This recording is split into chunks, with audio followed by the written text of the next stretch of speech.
Is brought to you by the 2017 Toyota Tundra and your hometown Toyota stores.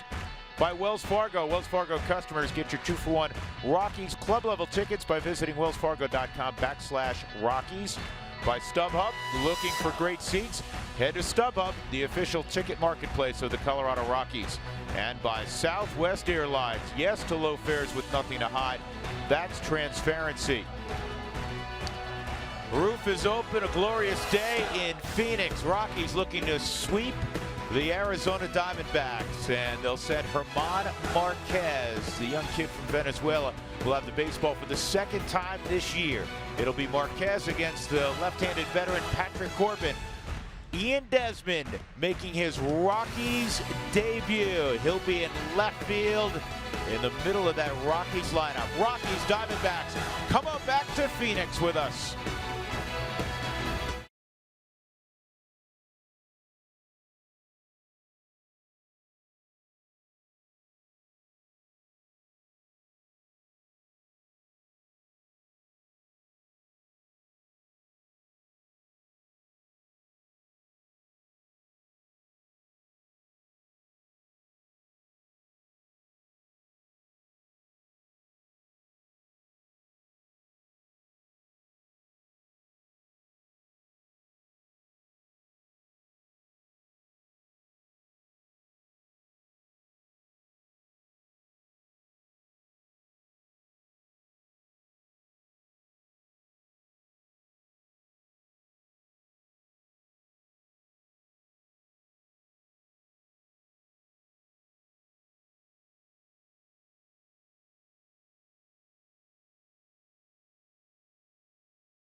We are set for a little baseball. The Rockies looking to make it 3 straight against the Arizona Diamondbacks on a beautiful Phoenix afternoon. Patrick Corbin, the lefty's ready to go. Charlie Blackmon as well. And the first pitch is in there. 4-strike-1 at 91. The veteran left-hander now, Patrick Corbin, upstate New York kid. Grew up in the Syracuse area. Blackmon falls behind 0-2. Charlie, good numbers. Seemingly against everybody. We say that every night. Right. But Charlie's 7 for 18 with a home run against Corbin. Well, the whole key today for Patrick Corbin, can he get his slider over consistently? A big tall guy, 6'3", rangy age. Just hit 27. Remember, he missed all of 2014 with Tommy John surgery. He was an all-star prior to that. Here's the 1-2. And this ball is lifted to left field. This is a routine play for the former Rocky, Daniel Descalso, showing up at his second position in this series. Played third base 2 days ago. Southwest batting order for the Rockies. This is fun to look at. LeMahieu, Arenado, Cargo, Mark Reynolds, Ian Desmond, Trevor Story, who homered last night in the 7th spot, Dustin Garneau, and German Marquez. DJ with 1 out.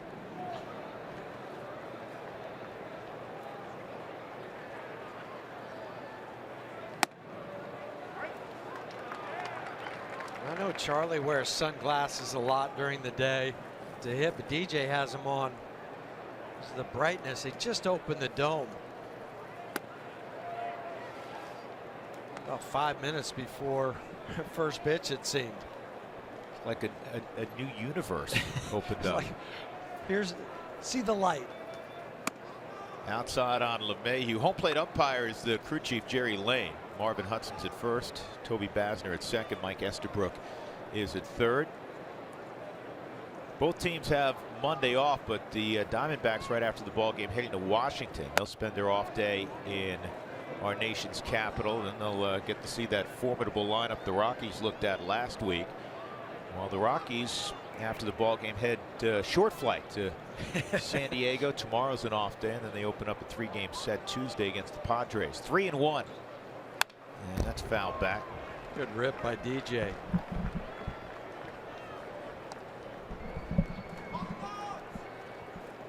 DJ yesterday on base 3 times in 5 plate appearances, 2 for 4 and a walk, and he scored a run in the 9th inning. Yeah, that walk in the 9th inning, part of that 3-run rally.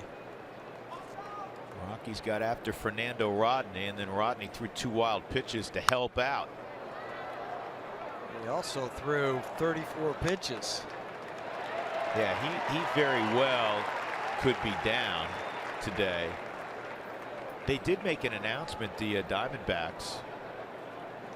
Torey Lovullo said that Archie Bradley is going to stay put, so they're going to have somebody else to be determined make a start against the Nationals. They need a 5th starter. They may need a closer pretty soon. It's a strikeout. Corbin gets LeMahieu. Well, Patrick Corbin 2-3 on the season in 5 starts at .310 ERA, but working on 4 quality starts, including his last outing against San Diego, where he threw 7 innings, 8 hits, just gave up a couple earned runs, 9 strikeouts.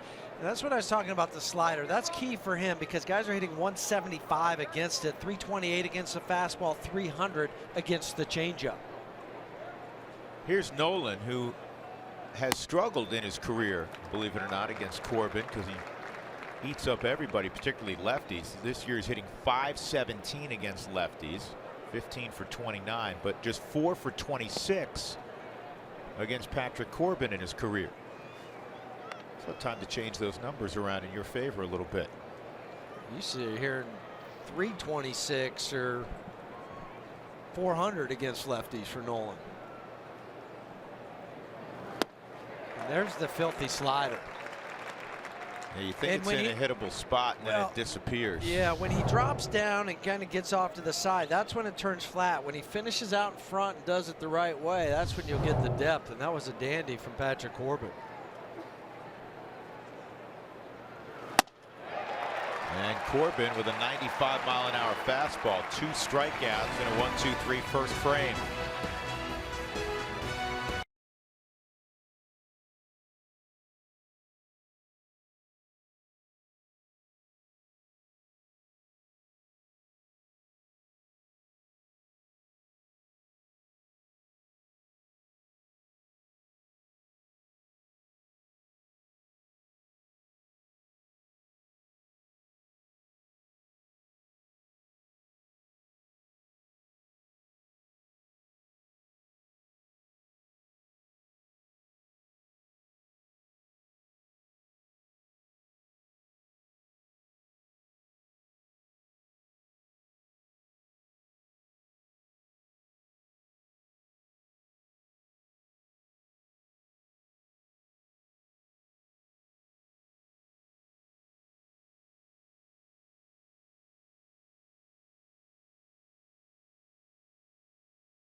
Completing his warm-up pitches.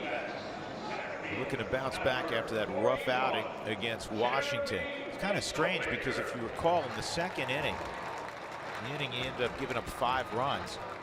He got the first 2 guys out on 3 pitches. Yeah, so all 5 of those runs came with 2 outs. In the first inning, it was with 2 outs. And also in the 4th inning when they scored again with 2 outs. Curveball is very, very important for Marquez today.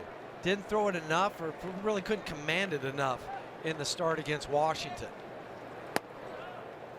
And that pitch at 94 just a little bit low to Jeremy Hazelbaker. He's getting the start in center field. A.J. Pollock not in there. Chris Owings not in the lineup either. 2-0. No, just because, as you said already, that they have a day off tomorrow and then a night game on Tuesday. So Torey Lovullo's given some of those guys almost what amounts to 72 hours off if they don't get in the game today. It's kind of that old-fashioned Sunday lineup where a lot of the reserves are in there. 2-1, and that's low. Wow, 3-1. Well, it's south of the knees. There are 2 that should look be like 2-2. it looked like they trimmed the corner. And I know Buddy is starting to harp on that. Cannot walk people. No. Cannot walk people. It's not just the pitchers. You just can't put traffic on, especially in offensive ballparks. Coors Field, Chase Field. Can't walk people. Yeah, it hurt Tyler last night. Had 3 walks and also a hit by pitch. Good pitch. Jammed him. Charlie's going to make the play in center field, and Hazelbaker's retired. Let's take a look at the Southwest batting order for Arizona this afternoon. David Peralta batting that 2 spot. Then it's Paul Goldschmidt, Jake Lamb with the longest home run in baseball last night, 481 feet, at least this year. Then Brandon Drury, Daniel Descalso, Chris Iannetta, Nick Ahmed, and Patrick Corbin. 1 out. Here's Peralta, and he takes a breaking ball for a strike. That's huge. The get me over breaking pitch to start with, after you just threw a fastball, get somebody to pop up. And then see the difference. So you slow down the bat, you speed it up, you do all the things as a pitcher. So he throws a get me over curveball, and then David Peralta was tardy on the fastball. Now he doesn't know what's coming. They want to go up in the zone. They do at 97. Marquez has a big arm, and he doesn't have to grunt it to get it up to the mid-upper 90s. 2-2.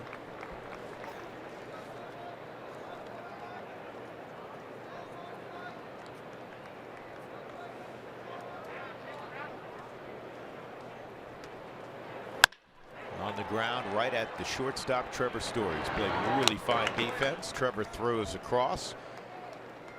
So let's take a look at the Rockies defensively. Ian Desmond, so much was made of him playing first base. He will play there some, but Mark Reynolds has been, as you know, outstanding. Desmond is versatile. He's in left field today, joined by Blackman and Gonzalez, Arenado, Story, LeMahieu, and Mark Reynolds in the infield with Dustin Garneau doing the catching. 2 gone. And here's Paul Goldschmidt. Goldschmidt made the final out of the game last night with the tying run at second. Greg Holland saved his best for Goldschmidt, and he froze him on a slider. That was Rembrandt, because he painted that corner. The final out last night. Runner on second base. Slider, knees, corner, sit down, ball game.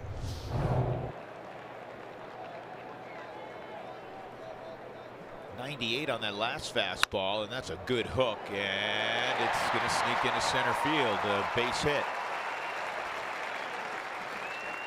I didn't think that was a bad pitch. No, Paul Goldschmidt's pretty good, a good hitter. Yeah.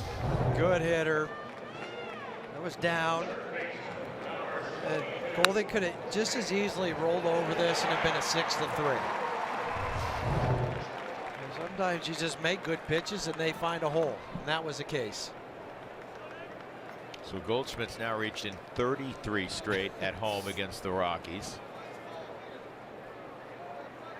And this will bring Jake Lamb to the plate. One of the interesting things about Lamb's home run last night. That's fouled off. This is left on left. He had scuffled against lefties. And he takes Tyler Anderson up on the beyond the porch. This actually reached the concourse in extreme right center field. Again, 481 feet, the 6th longest home run ever hit at Chase Field, and so far in 2017, the longest home run in baseball. Now, Jake Lamb was so sick on Friday that he was sent home in the middle of the game. He shows up the next day and he hits one 4 miles. The exit velocity on it, because you got all these numbers. So 107 miles an hour, 107.7 to be exact. The launch angle was 27 degrees. But all you have to look at is the 481, because even guys in the dugout for the Diamondbacks, they had their mouth open saying, wow. 2 strikes on Lamb. That's a fortunate pickup by Garneau, and it bounces that far in front of the plate. You have to have a little bit of luck.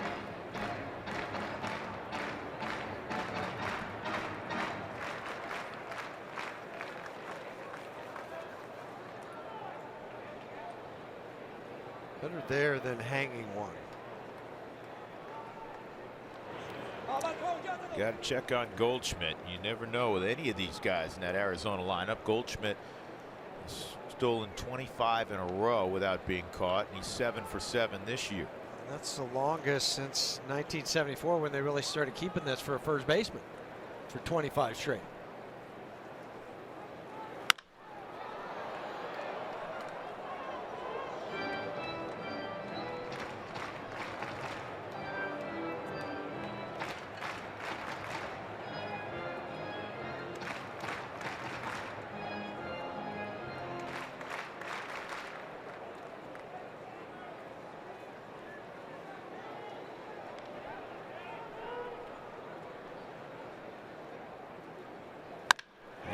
A base hit to right. Goldschmidt's going to go first to third.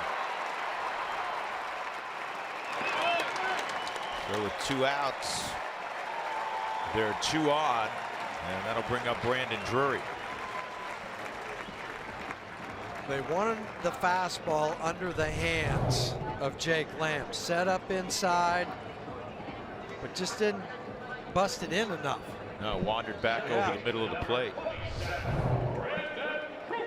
Buddy Black was talking about this earlier. He said if you're going to go out as a starter and say make 100 pitches, 70 of them have to be real good. He said, yeah, you're trying to make a perfect pitch 100 times. That's not going to happen. He said, but you can't have 50 be pretty good and 50 be not anywhere near where you wanted it. And the other thing he said too, and it's not going to happen every time, but if you get ahead of the hitter, you got to put him away. Be aggressive. Be aggressive. You got to set him down. That's one of the things that he had said to Herman between his first start and this one this afternoon. He's getting ahead of the last few. He's ahead of Drury 0-1. And that's strike 2. So once again, 3 straight hitters. Goldschmidt, Lamb, and Drury. He's ahead 0-2. He's not been able to put away Goldschmidt and Lamb. Now he's got to put away Drury and keep Arizona off the board here in the first. Really, there's nothing wrong here throwing another curveball. I don't see it'd be 3 in a row. It's okay. If he goes heater up, let's see, curveball or heater up. No, you were right, Huey.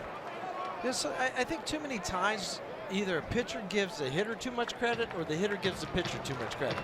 Either way, it's well, he's seen 2 of those. He'll be able to make the adjustment. He swung through the first one, took the second one.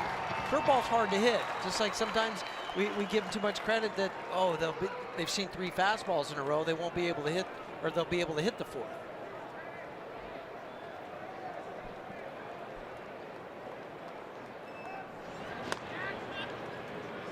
Not a bad idea to check on Lamb. He has attempted to steal 5 times, been successful twice. Arizona, if you've been watching this weekend, they lead Major League Baseball in thefts.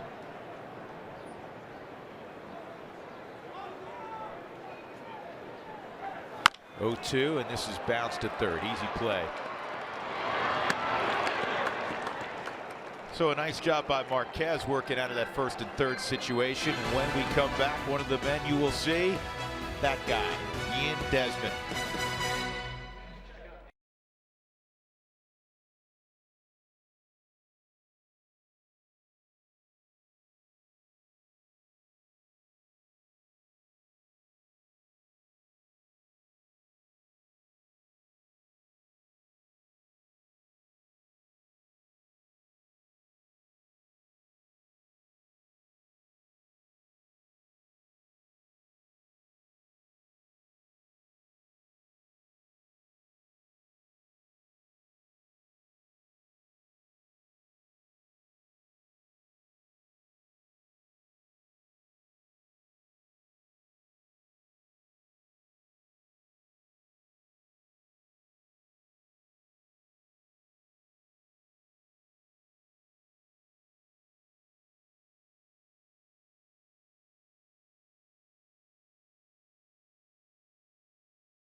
12. This will be his first real action since then.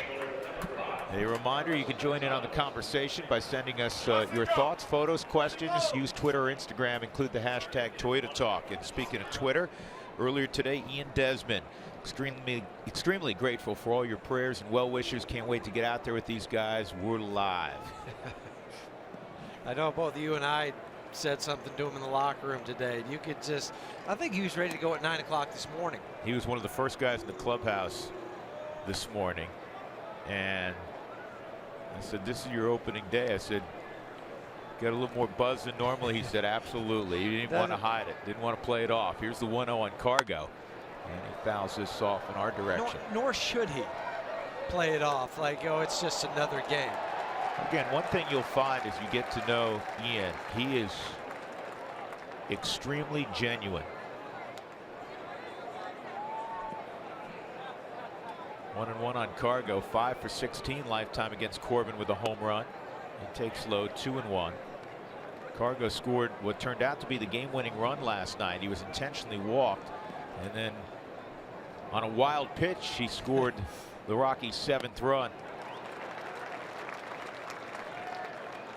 Corbin's got that good slider going, at least early. Yeah, and I remember one time Corey Sullivan and I were talking to Helton about Patrick Corbin and his slider. Todd was saying it's one of the best he had seen. Well, man, that's not right. Paul Goldschmidt just took a double from Cargo. I can't believe he made that play. That was terrific. Oh, it was scalded.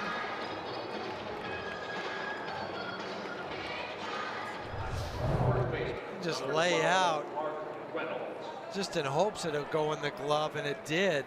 What a play from Goldie. Subaru Supremo. He doesn't even have time to take a step. It's just literally a dive. Goes right in the glove. Robin Cargo of extra base hit. Here's Mark Reynolds. Told Mark today in the clubhouse, you can use a full bat today. Why? You can hit a home run with a broken bat or break it on that swing, but then the single. This was the backbreaker for Arizona. You had the bat breaker and then the backbreaker. The backbreaker and the backbreaker. I like it.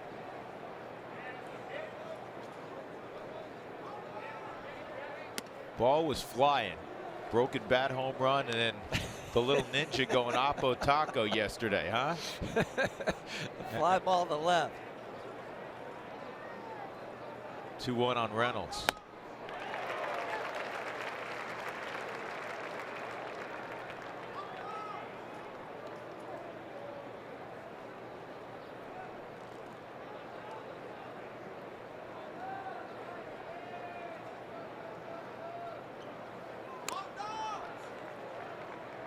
Patrick Corbin was a really good high school basketball player. There's a story about him in jeans going up and dunking the basketball. Well, and then going to baseball tryouts in jeans too. Yeah. It's upstate New York, man. It's cold.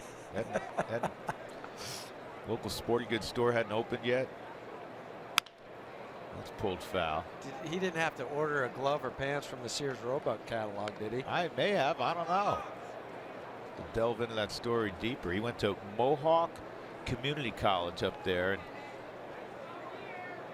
I know that school a little bit, having gone to college in upstate New York, and then he went on to another junior college in Florida, got drafted out of there, and he gets Mark Reynolds. Well, here comes Ian Desmond. Well, we'll flash back to when he was introduced to the media and Rockies fans after he signed the 5-year deal back in December.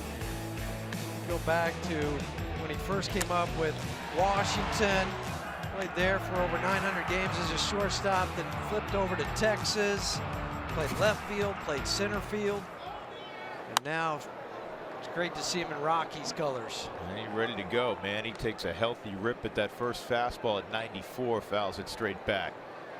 So the last 2 days, he was up really early, playing in extended spring games. first swing he had on Friday, he hit a home run. Yesterday, his first 4 swings produced doubles. And Jeff Bridich was there for all of it. Buddy Black for most of it. You know, like he's ready to go. Well, and he was double dipping too, because then he would come over here and get his work in during batting practice here. 2 strikes on Desmond. 1 for 5 against Corbin with a home run. And this one is on 1 hop to second. So Corbin's retired all 6 so far. No score as we go to the bottom of the second.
Ian Desmond was activated today, and thusly a roster move had to be made.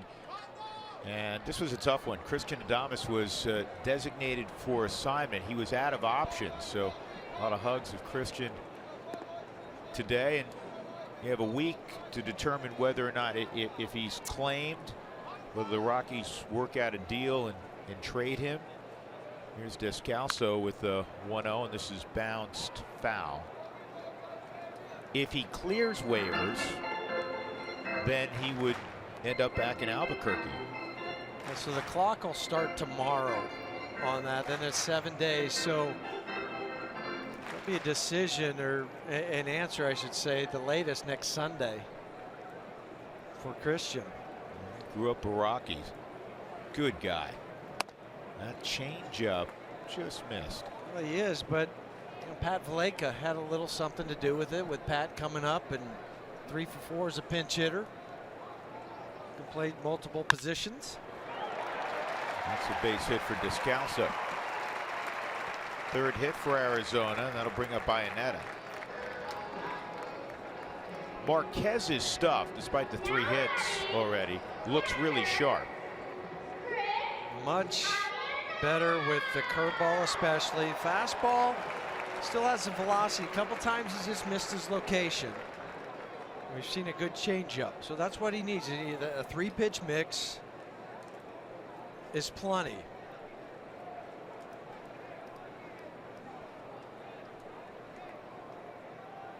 Iannetta takes a strike on the outside corner. Got a little late call from Jerry Lane. I was worried there. I said, that looks like a strike. Not quite Tim McClellan-esque. Tim McClellan now retired.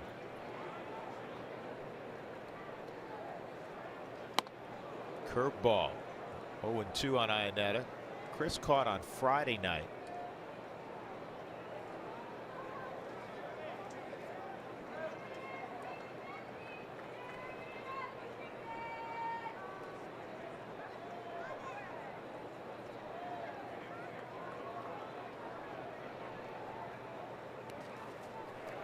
And Descalso does not attempt to move up. Good block by Garneau. If he would have tried, I think Dustin had him.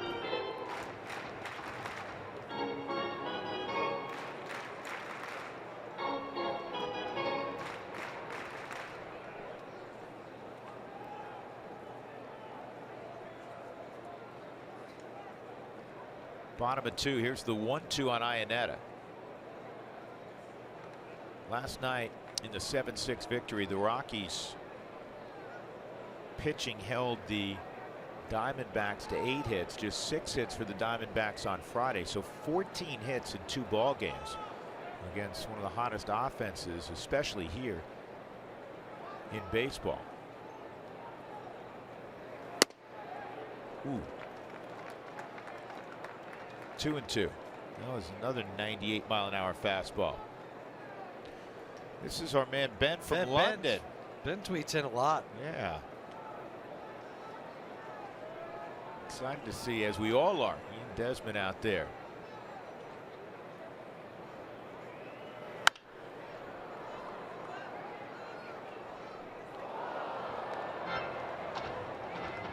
I was talking to a scout the other day, Huey.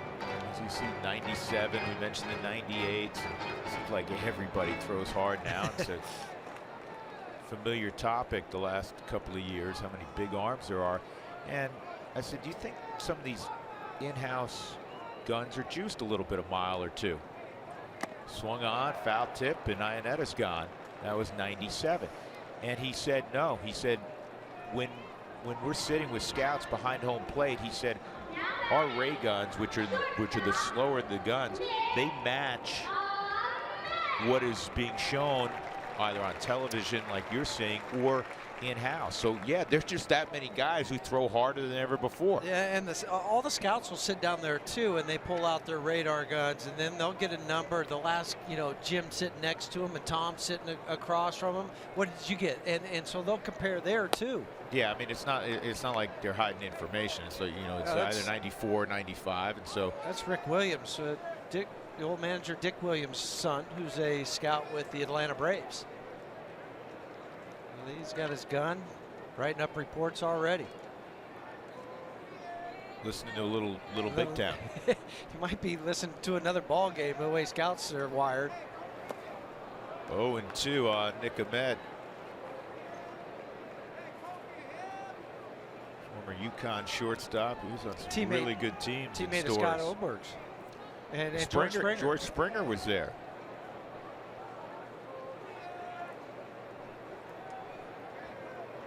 Ahmed hitting 8th. Descalso still at first. He had a base hit between first and second to begin the inning.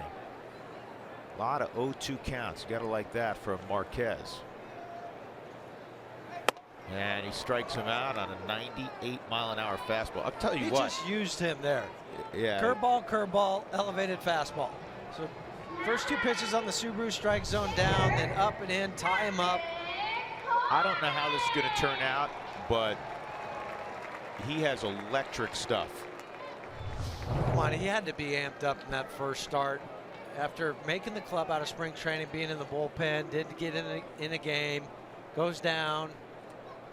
So starts down there, gets called back up, facing the Washington Nationals. It's human nature. Patrick Corbin, good athlete, hasn't produced a hit yet this year.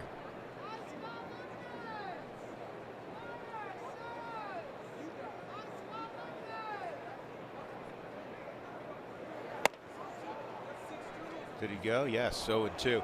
If Buddy sees another walk of an opposing pitcher, do you think he's going to make guys run suicides after the game? Or pulls. Yeah, you got to run pulls. You got to run pulls.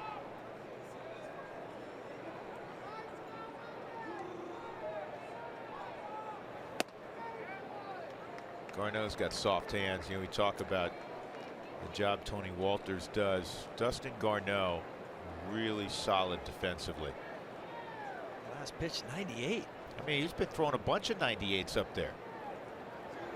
Curveball. Yep. And he's got to go. That's a strong inning from Marquez. He strikes out the side after Descalso led off with a base hit. To the 3rd we go.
Desmond's activation, some of the guys in the clubhouse were really excited about having him on the team. I don't even know where he's playing. You know, you're the first one to tell me he's playing today. So, you know, obviously, you know, I've seen him in the past. He plays short and he plays center field. But, you know, obviously he's a great player, and you know, we're excited to have him back, and you know, hopefully he could be an impact on our team. It's been cool to you know, get to know him and you know, see the kind of guy that he is, and you know, all the hard work that he puts in. So it's gonna be special playing with him, and yeah, like you said, it makes the lineup pretty long. It feels like. No doubt the lineup is long. When you're looking at Trevor Story hitting 7th today, I can only imagine if you're Bud Black and you're going, wow, this is fun to write. Blackman here, yeah, that's fun. DJ here, yeah. Nolan here, okay. Cargo here, yeah. Mark Reynolds, Ian Desmond. Wow, you talk about having fun writing a lineup card. That's Bud Black every day from this day forward. It's special. So many pieces to that puzzle. Ball and a strike on Story. His home run last night, similar to the home run he hit the other day. Extreme right center field. It was a monster shot. 1-2. Trevor 2 for 5 with a home run. 2 for 4, I should say, with a home run against Corbin. Corbin, basically a 5 ERA against the Rockies historically. That's his 4th strikeout. He now has 501 career strikeouts for the Diamondbacks. That's 2nd all-time on their list. I don't think he's going to catch the first guy. I'm just saying, Drew. I'm going to tell you right now, he's not going to catch the first guy. First guy is RJ, Randy Johnson, 2,077 strikeouts in a D-backs uniform. But still impressive to be over 500 now. And that is impressive. Second on the list. What's been impressive is the number of strikeouts the entire rotation has been clicking. This is Garneau. He clicks one down the third base line, and Dustin with a 1-out double. He jumped on that heater, huh? Yeah, Dustin had a double on Friday night. Could have had 2. Yasmani Tomas caught a ball along the left field wall out there. Should have had 2 doubles, but today rips this one past Jake Lamb. Cutter inside on the Subaru Supermo right down the line. Motors into second base for Dustin. That's his 5th double of the season. So here's Marquez. Just 1 plate appearance. He had a sac bunt in that start against Washington. I was talking about Washington ringing up the strikeouts. They have 11+ strikeouts in a National League record 6 consecutive games. The Major League record was set by the Indians in 2014 with 8 straight games where they struck out 11 or more. He's got 4 already. Last night they had 13. The night before that, Robbie Ray and some relievers had 12. 9 of those strikeouts from Zach Greinke yesterday. The Rockies hit 3 solo home runs against Greinke.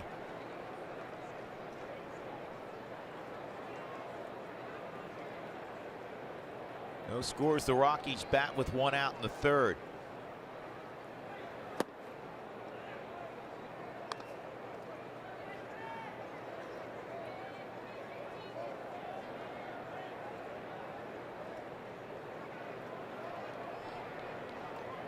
Zach Greinke. Up with the lead, ended up with a no decision. Maybe a golf day for him tomorrow in Washington. He's a pitcher, right? Starting pitcher. Yeah.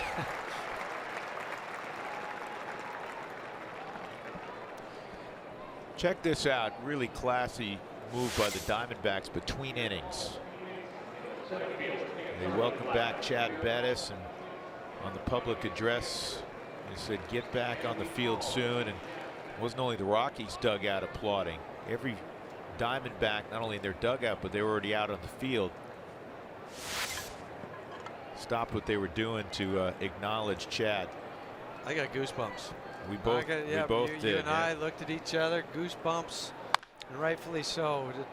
Think about what he's gone through, what it's meant to his family, his new baby girl, his wife. He's in a good place. He has 3 more weeks, 7 chemo sessions. And he's had a blast this weekend. It's been therapeutic, I'm sure, for Chad. It's been therapeutic for the organization to be around him every day. 0-1 on Charlie with 2 outs. Garneau will get chased back. There's a lot of leaders in that clubhouse, but I think Chad's one of those leaders for the pitching staff. Yeah, without a doubt.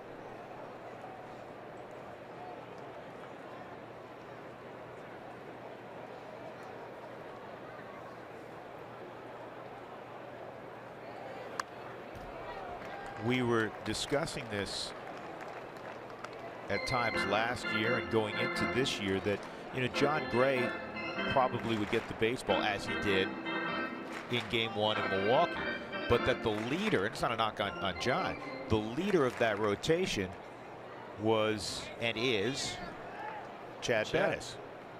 Chad won 14 games last year. It's just now his he personality. pitched at home too. Personality, lead by example. John's still in the walking boot.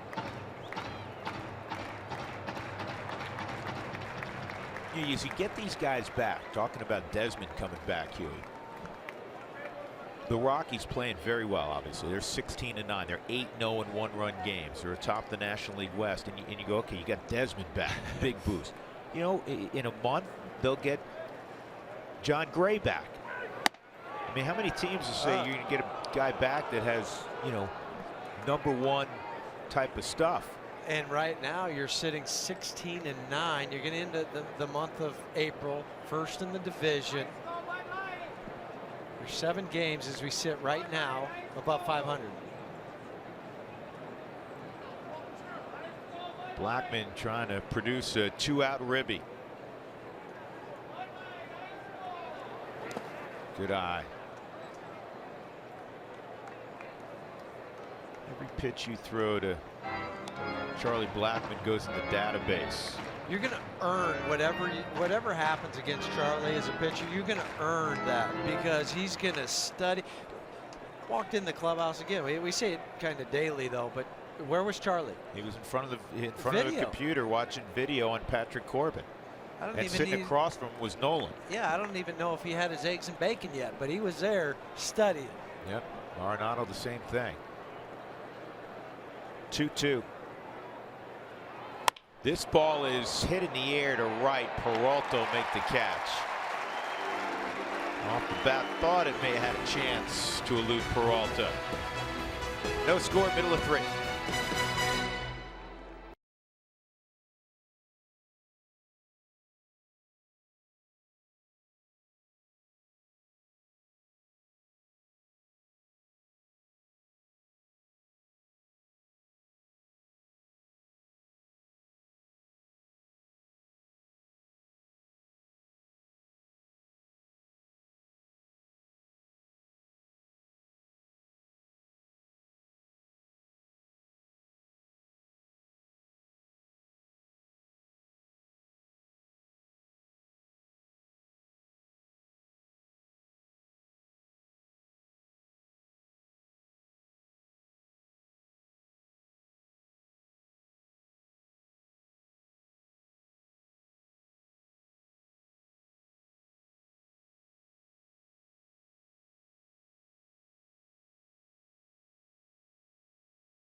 Rockies baseball on Root Sports is brought to you by Subaru. Love, it's what makes a Subaru a Subaru. By the Wyoming Office of Tourism. Wyoming is full of adventure. It's time to find out if you are too. That's why. TravelWyoming.com. By Tavern Downtown. Get 2-for-1 draft beers with your same-day ticket after Rockies home games. And by Coors Light. Whatever your mountain, climb on. With Jeff Houston and Ryan Spilborghs, I'm Drew Goodman. Yesterday, we understand, and we apologize for this, that there was a 50-degree difference between Phoenix and Denver.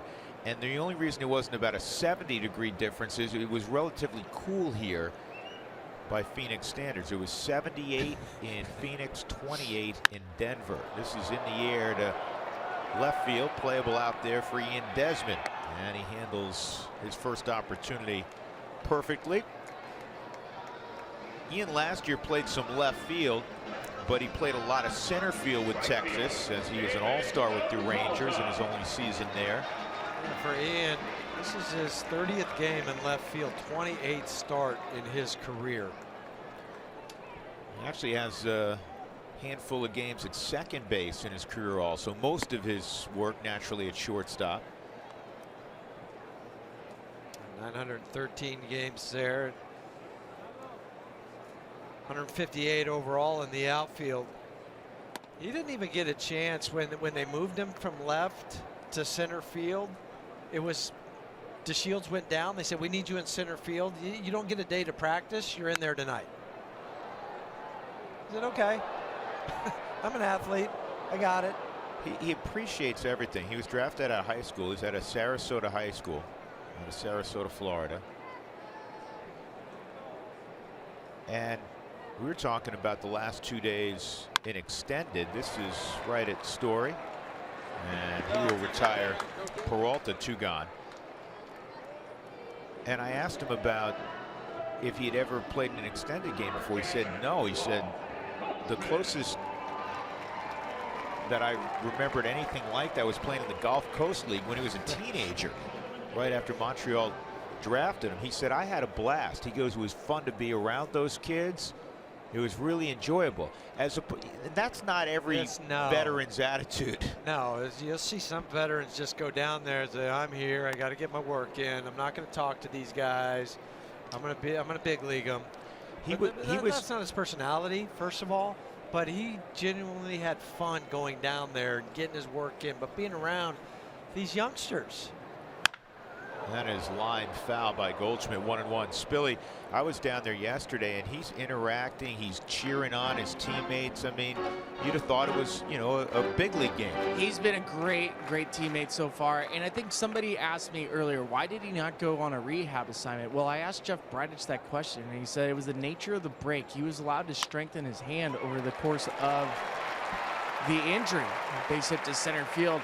So there really wasn't a need to get those extra at-bats. He was able to go down to Salt River Fields and get enough at-bats that the organization said, you know what?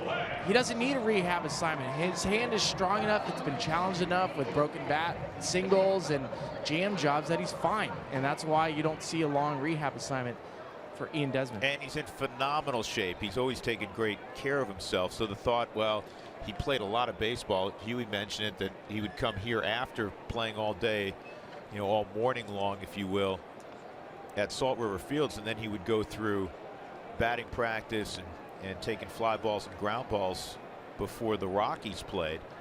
But he's in great shape. Tomorrow's a day off. Today they're facing a left-hander in Corbin. It was just the stars aligned. The stars aligned, exactly. I'm sure he'll sleep well tonight. Oh, I'm sure he will, but then he'll have a day to recover. Almost practically 2 days with the night game on Tuesday in San Diego.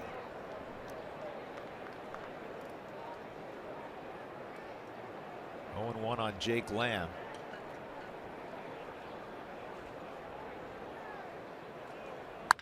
And Lamb lifts this to Cargo in medium range right field. Marquez navigates the 3rd inning.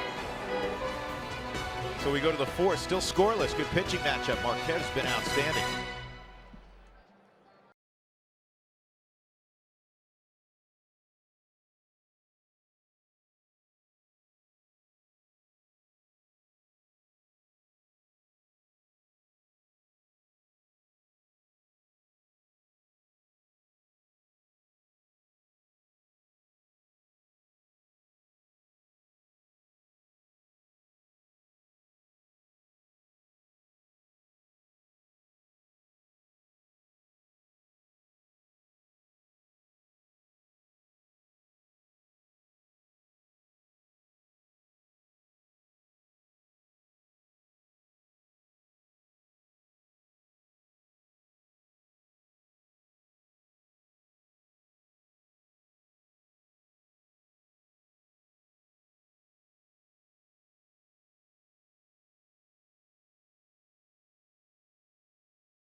Cargo to face Patrick Corbin. Folks, when the Rockies score 7 runs or more, as they did last night in coming from behind and knocking off the Diamondbacks, make sure you go to participating Colorado Taco Bell locations the next day between 4 and 6 and get your Rockies taco special. Live Moss at Taco Bell. DJ LeMahieu struck out swinging his first time up. So the Mets won the first 2 ball games in Washington against the Nationals.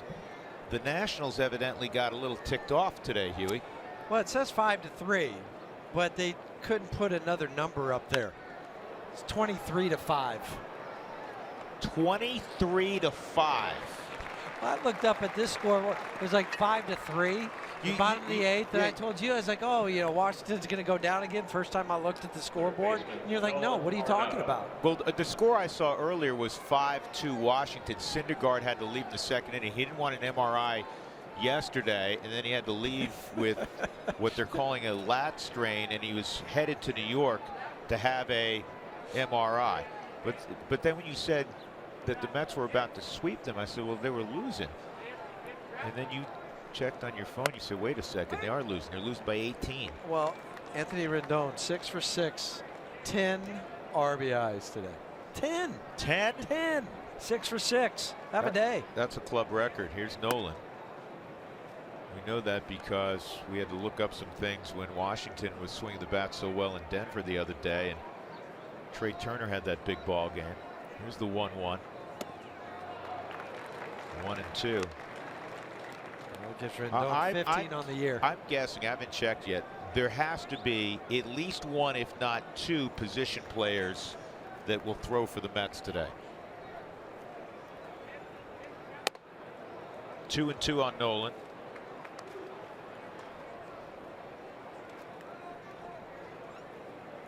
Yes, you're right. 1 for sure.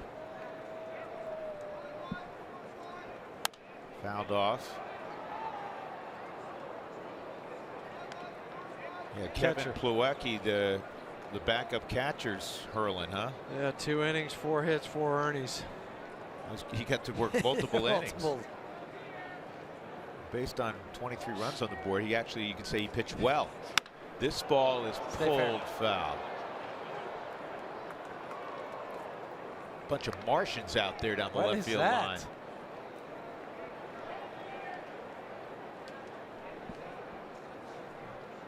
It's the green people.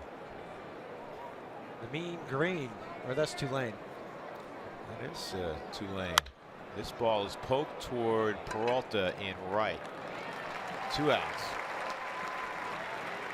It's still early in the season, but you can gear up for the 2017 season at your local Rockies dugout store, the place for all things Rockies.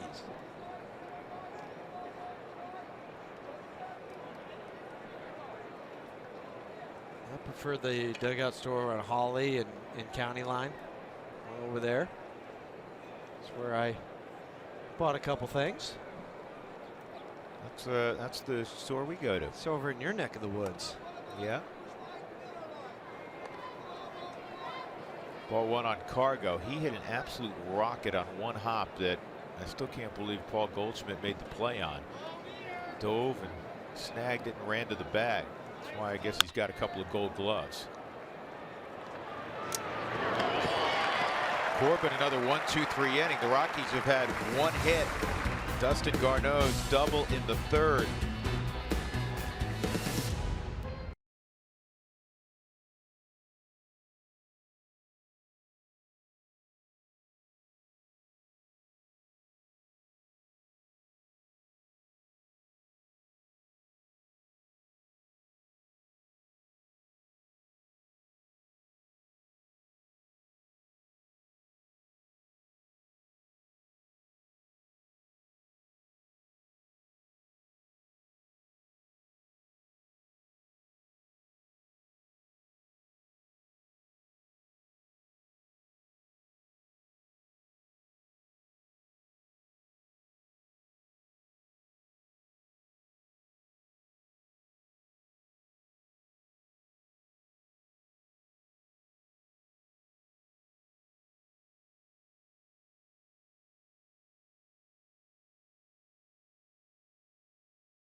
Root Sports is brought to you by Southwest Airlines. Yes to low fares with nothing to hide. That's transparency.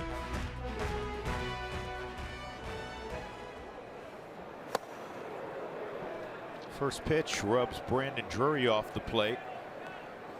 At 94, German Marquez has given up 4 singles, but he's been very sharp. He has struck out 3, and he has stayed ahead in the count. Well, he's had to. Virtually every hitter. He's had to because of the way Patrick Corbin is pitching. And Patrick Corbin's been terrific, clearly. Here's the 1-1. That curveball's up, and it is going to be a double for Drury. Desmond actually makes it a fairly close play. That was much closer than anybody thought. You know what?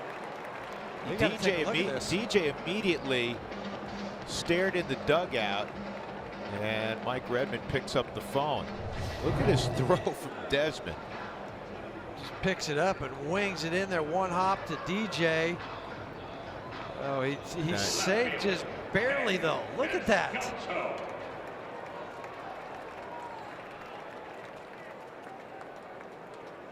That's where you're hoping for the hop off the bag. Where he jumps, yeah, he hits the bag.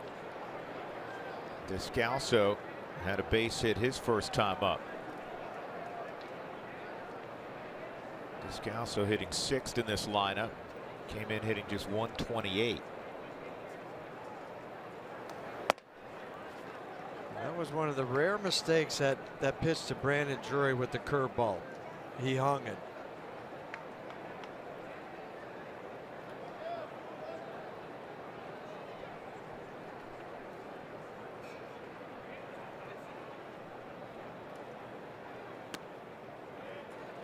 Two-0. Must have been down on that pitch.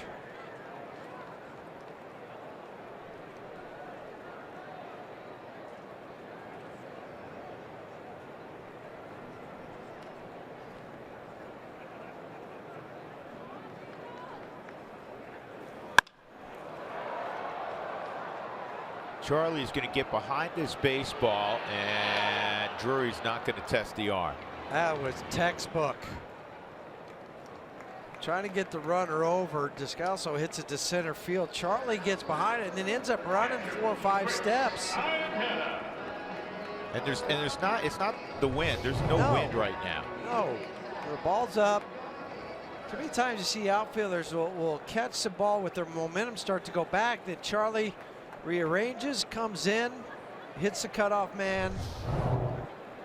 That's baseball 101. Yep, that's how you're taught to do it. Chris Iannetta struck out his first time. Good fastball. This was a smidgen outside, 1-0.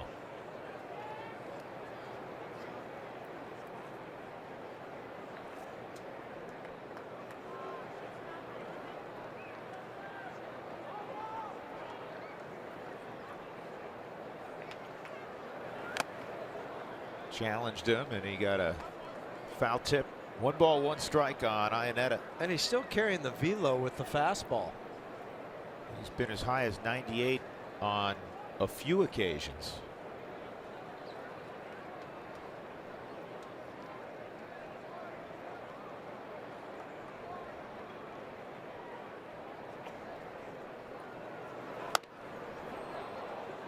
Take that, 1-2. He can get some run on that fastball, Huey. And that's why Chris started to swing, tried to hold up, and then produced the foul ball. Now you're sitting in the driver's seat. What do you feel comfortable with? Struck him out with the fastball the first time. If you bury a curveball, that would work.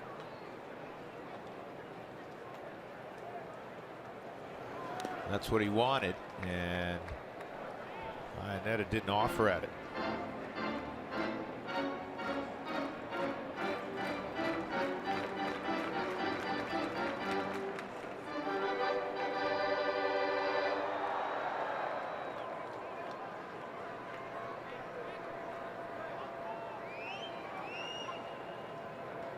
No score, bottom of 4.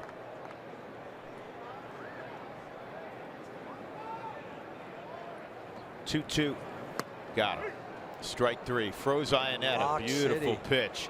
And now they're 2 outs, and you could pass on a Met if you wanted to with first base open and go right to Patrick Corbin in a scoreless pitcher's duel. See how Buddy Black He just handles called it, Drew. Yep.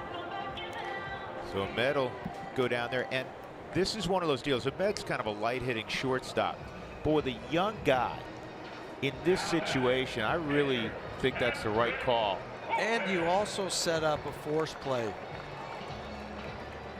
You know, I know Ahmed is 3 for 19 on the homestand. Not the everyday shortstop, but I'll take my chances with the pitcher hitting, even though he does have some good career numbers for a hitting pitcher. Well, stay focused and go after him like a hitter. That's a good start. Well, I guess not. 1-0. Well,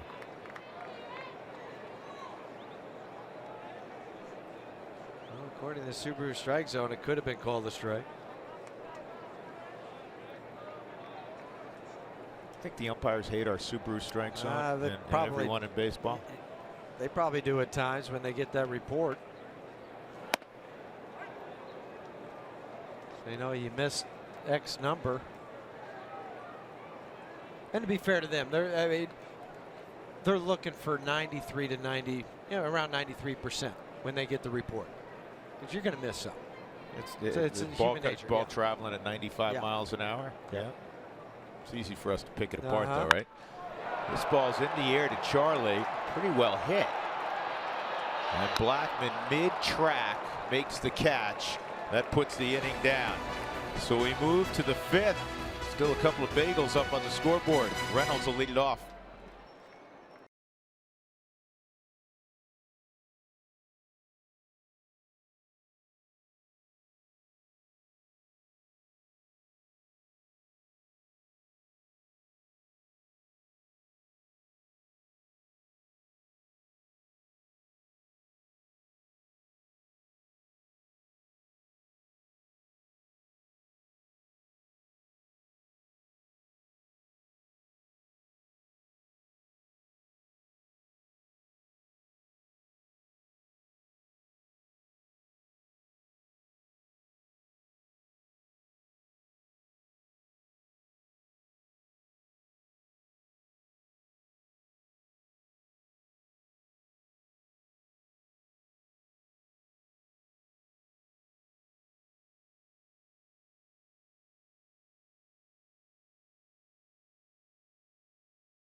It was a tremendous comeback victory for the Rockies. First time in 3 years they came from 5 down in the middle innings to produce a victory. Here's our CenturyLink high-speed challenge question.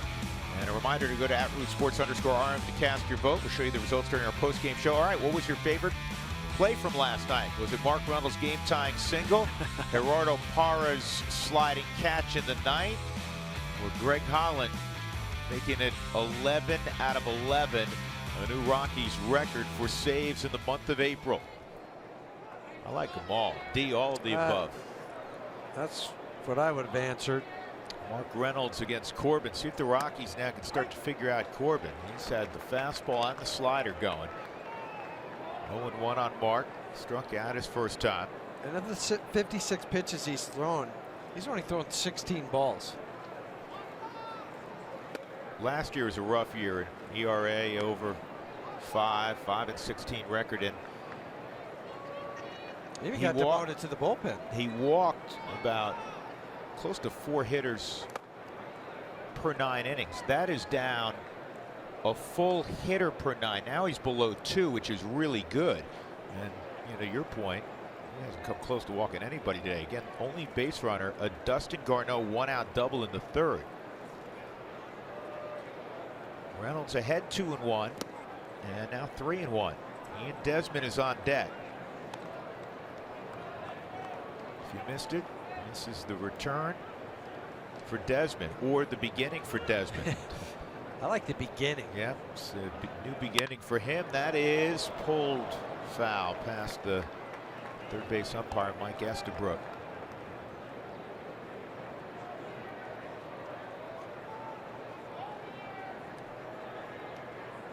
Final day of April 2017. Rockies are guaranteed one of their finest Aprils in their club's history.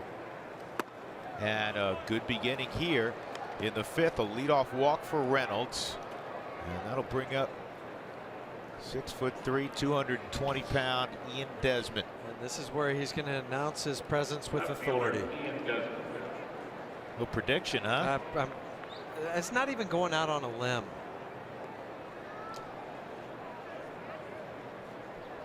Just going to go ahead and just drop the prediction right then and there. And a hard one-hopper at the second baseman. Drury his first time up.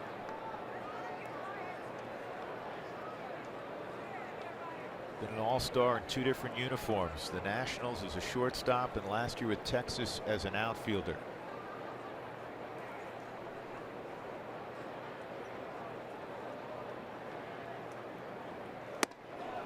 And he took a home run hack on the breaking ball. It's 0-1. It's the heavy dose of a slider. Chase percentage on that this year with the slider, 43%. It's been a really effective pitch for him. Desmond rips it through the left side for a base hit. First and second, nobody out. That was an absolute missile. And that has to feel good. His first hit in a Rockies uniform, and it comes in a scoreless game in the 5th. Try the slider one more time. Well, you're going to fool me once, shame on you. Fool me twice, shame on me, and it doesn't fool him. That ball was smoked past Jake Lamb. And now Story with 2 on. Spilly, yeah, these are always tricky at bats, and I think you pontificate about this situation more than anybody that I know who played at this level. These are not easy. What should Trevor Story do here? Well, if you're not going to drive the ball and get a base hit, I love drag bunts in these situations. This is the only situation in baseball ever to consider bunting, especially a sac bunt. But with Garneau on deck, that basically puts a empty base open, so you walk it. So here you're going to swing if you're Trevor, but I don't mind. I don't mind drag bunt. How about approach-wise, Huey? Obviously, he has struck out more than nobody wants to strike out, but he has struck out more than even he would like in the first month of this season. He's done some damage, 5 home runs, and he's driven in 13. I 6 think home runs, I should say. Yeah, his swing path is going to be to elevate the ball anyway, but I've got to look, if I'm Trevor, for that one fastball that I might get in this at bat. Maybe right here. It's 2-0. He did. He got the slider. And that might be the one time when you would sit. It's a slider, 2-0 from Patrick Corbin.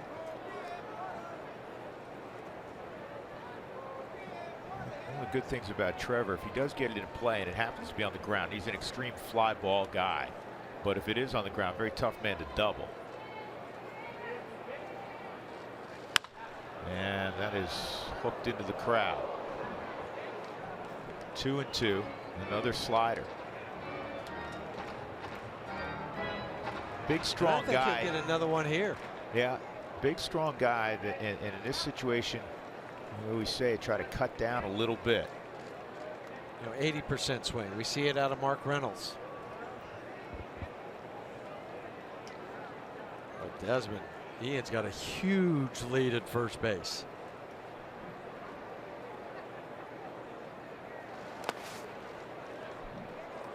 Three and two with Garneau on deck. Reynolds a walk, Desmond a single. You know, you never want to get beat with the fastball as a hitter when you're standing in the box. And I know it's hard. It goes against everything you're taught. You look for the fastball, adjust to the off speed. But Corbin, the slider's a strikeout pitch. He missed, and now they're loaded up for Garneau.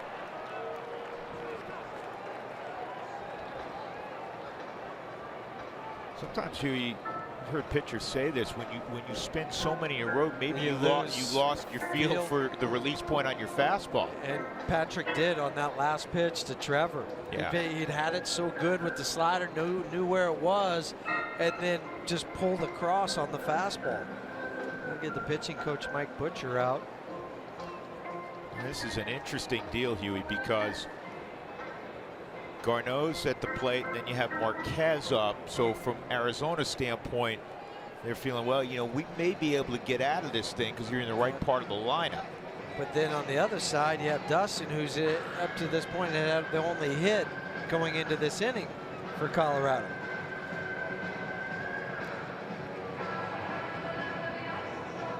Good at bat by Story.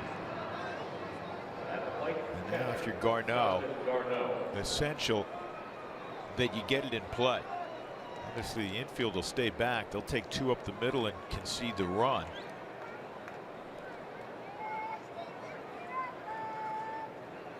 Garneau tends to be a pull hitter.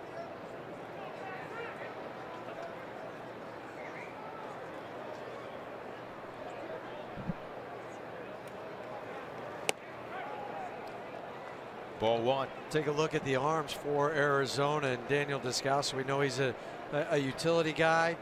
So yeah, you run on him, you run on Hazel Baker in center field. David Peralta is the one you have to be weary of because he's got the strong arm. Now it all depends on how hard the ball's hit.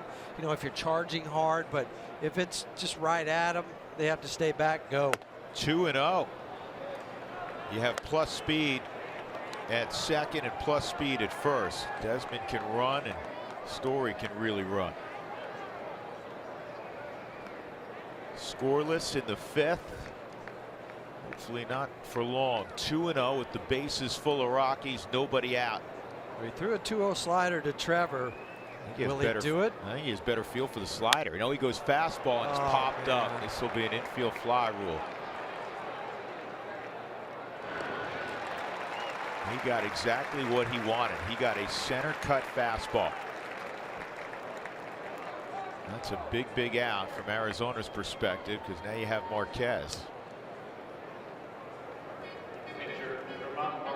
And Marquez was looking at the signs from Stu Cole and he just started walking toward him. This is tricky also because it's hard to say lay down a bunt, you know, because if you bunt, all you have to do is flip it to the catcher. You get a force. You know, there's no tag play. That would turn into a lot of times a 1-2-3 double play if the pitcher's able to field it. Yeah, and then if you call for a squeeze and you don't get it, you'd run yourself out of the inning. Right. You almost just have to sit back and watch what takes place. Nope, Marquez can get the ball to the outfield. With that swing right there, it's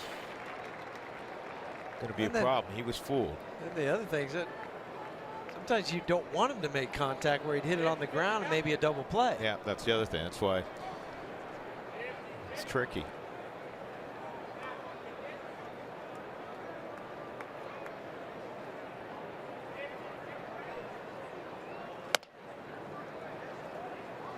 Putting some stress on Corbin this inning. And as you mentioned, at the very least, you want Charlie Blackmon to hit.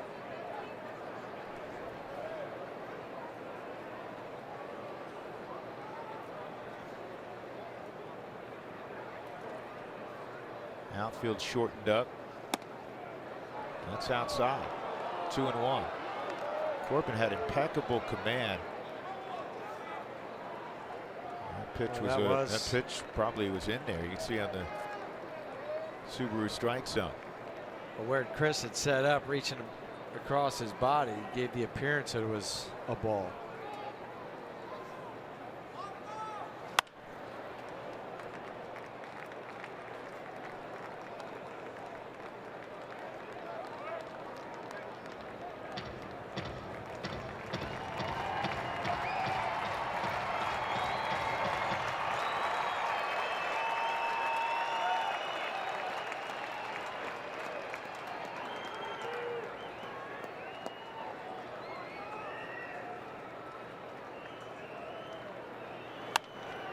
Marquez hanging in there. Making him work.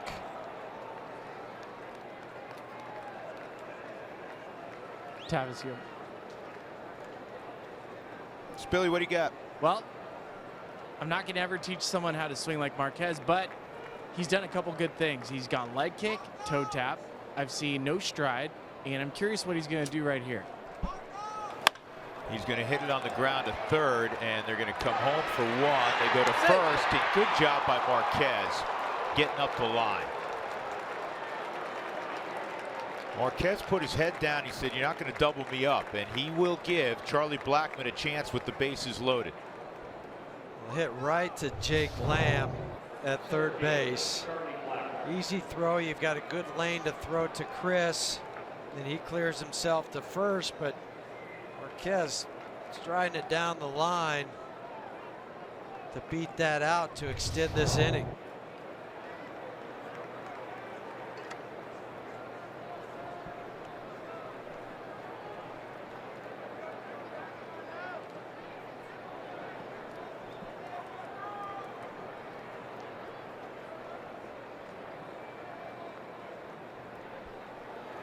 Charlie checks his swing.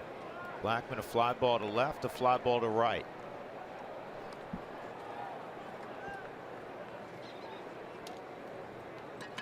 Now's the time to extend the hit streak. 14 gamer for Charlie. Matches his career best. That'd be a perfect place for the 15-game hitting streak. He lined out to right last time up.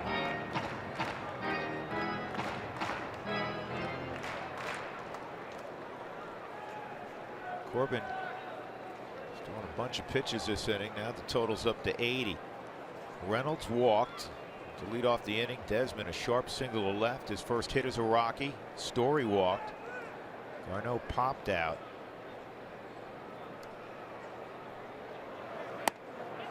That's a called strike.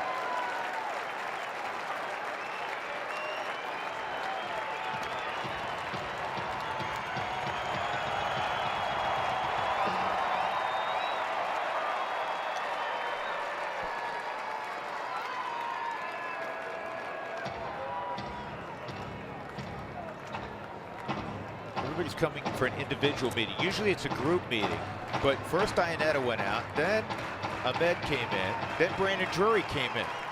Well, when they did this last night, then catcher Jeff Mathis went behind home, didn't even flash the sign. They went right after it.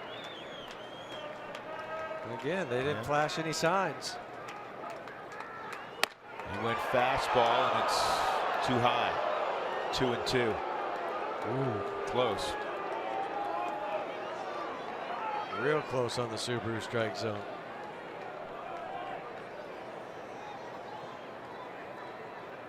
It's back to a slider count based on how Corbin has spun it today.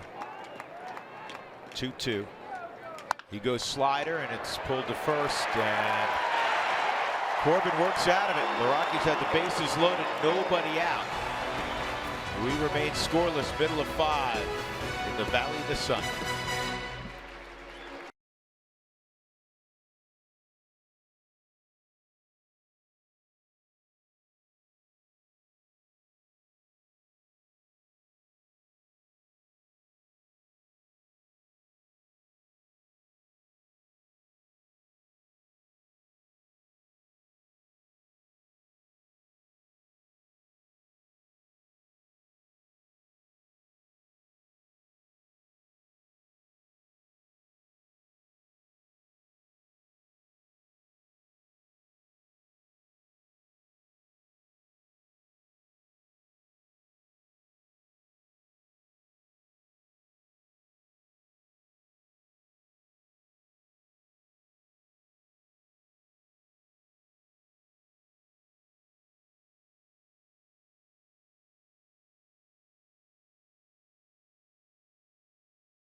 23 years old. Time now for the Coors Light Cold Hard Facts.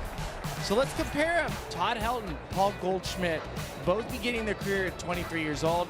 And after their first 6 seasons, I think the contrast is pretty remarkable. You see Todd with the higher average, more homers, but the Gold Gloves, Silver Sluggers, and the All-Stars, pretty similar. Both guys, faces of the franchise, and both some of the better humans we've met in a long line of first basemen. Guys? Yeah, we know what kind of career Todd had, and Goldschmidt is putting that together, and we don't talk very frequently about contracts and money and that sort of thing, but as Hazelbaker takes strike one and one.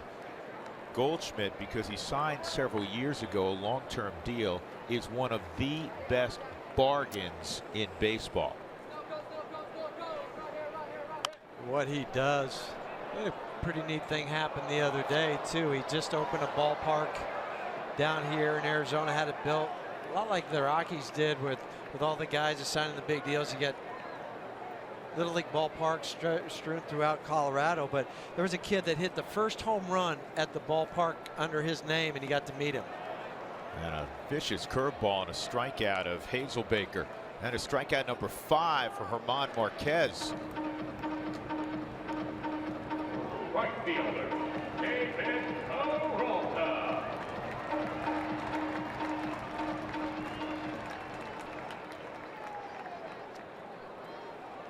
Late night in Scotland, watching a great duel. Let's go Rockies. That's from Chris. So we have London represented, and we have north of London. Chris, where in Scotland? I've had the good fortune of going to Scotland a couple of times. You're in Edinburgh, Glasgow. Where are you?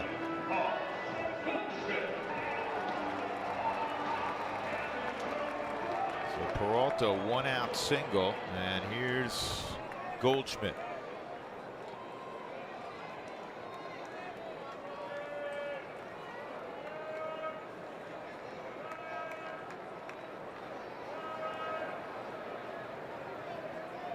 Two base hits for Goldie, right back up the middle.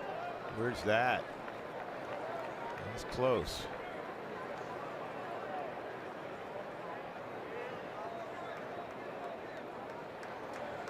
I said a moment ago that, you know, umpires striving for around 93%. I probably think it's closer to 95% that they strive for. Tough job. They do it really well. There's the 1-0. That's a strike and a snap throw. Both sides are always arguing about pitches. Where's that? Where's it? So they're getting in one ear from one dugout, the other ear from another dugout. And we're talking about Goldschmidt. He's making, nobody's going to cry in their soup over this. So he's making just under $8.9 million a year. I get it, folks. Okay, save the tweets. It's a ton of money. However, when you look at his production, you know, he's a $20 million plus guy in terms of production, and they have him under control for another 2 years. He'll make 11 plus next year, and in 2019 he'll make 14.5. That's a team option. I think they'll probably exercise that. I think they'll pick it up. Yeah. Goldschmidt now behind 1 and 2. He has got 2 base hits on curveballs behind in the count against Marquez. Let's see how the battery of Dustin Garneau and German Marquez working right here. Oh, we're all over Europe. I want to see another Rockies win this night. It's almost 11 here in the Czech Republic. Oh, thank you to everybody checking in. Pun intended.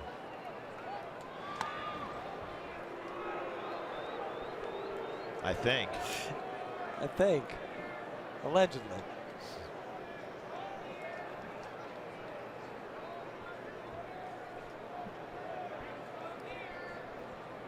One out.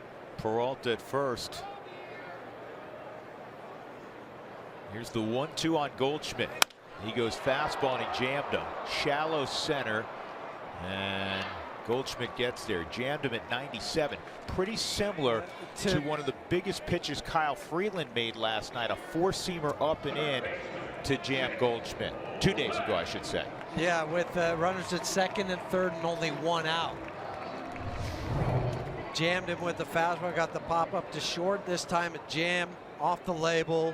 Well, that's a good pitch. Yeah, well, especially after he got the hit on the curveballs. Now they were seeing eye base hits, but you got to say I'm going to go in a different spot, and he did.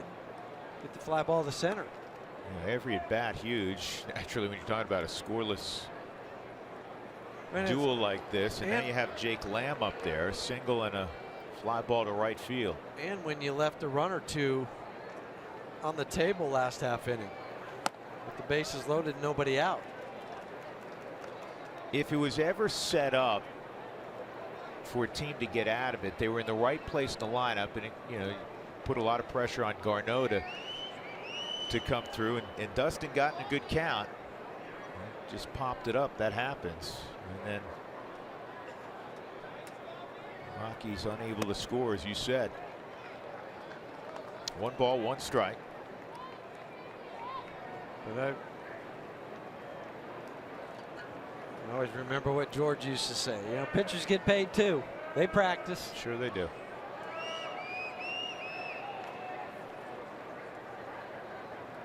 Fastball away. And Lamb hits this down the left field line. It's twisting toward the bullpen foul. Desmond, a great effort, 1 and 2.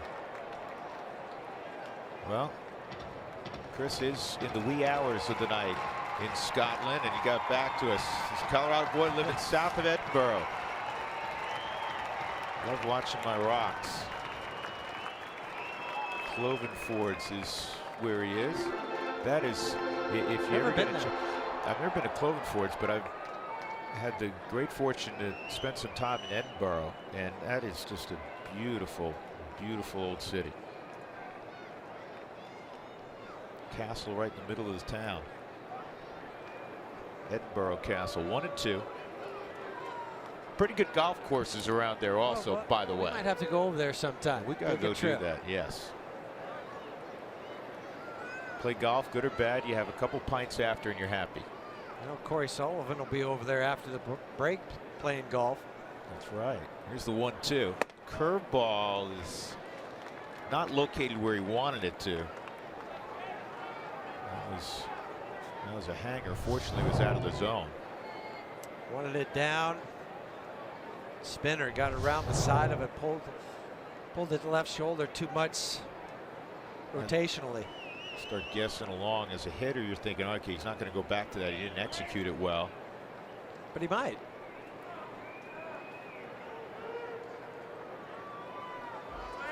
I wouldn't mind the fastball down and away, though, either.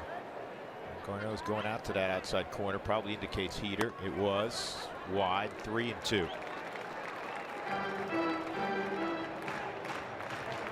Austria signing off. Europe is indeed well represented. JD, thank you. You know what we're going to need now? We're going to need a map with a pin to just put it in the map where all these people are checking in from. They're going to go away again. He went. Strike 3, inning over. Missed location, but Marquez marches on through the 5th inning. On to inning number 6, 2, 3, and 4 in the Rockies order.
90 miles north of here, 100 miles north, Sedona. You recognize it?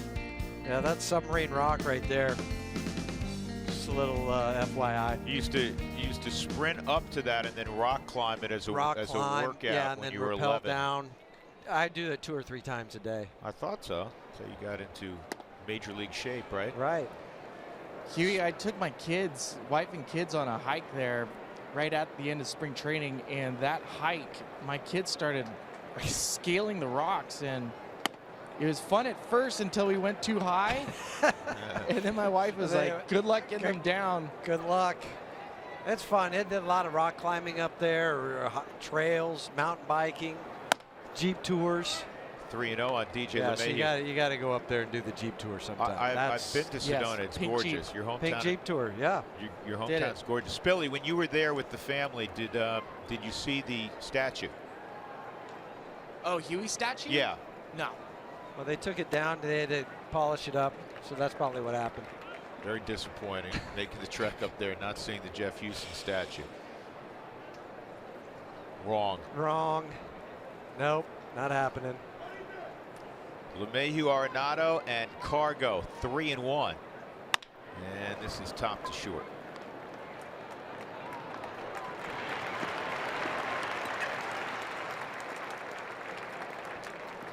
So that'll bring up Nolan, a strikeout and a fly ball to right field. Some guys, as talented as a hitter as Nolan is, you know, some guys are going to have your number, and Patrick Corbin's one of those guys. Nolan's 4 for 28 against Corbin. Maybe he just doesn't pick him up. He's looking for a pitch. It's always the wrong pitch. It's hard to explain. Let's see if I do get my pitch, I fouled it off. I'm always 0-1, 0-2. And this is a high fly ball to right. It's going to get him again. Well, fans, the Warning Track Party Room offers a field level view of the game. Prices start at $110 per person, but it includes a food and beverage package. Call 303 Rockies for more information.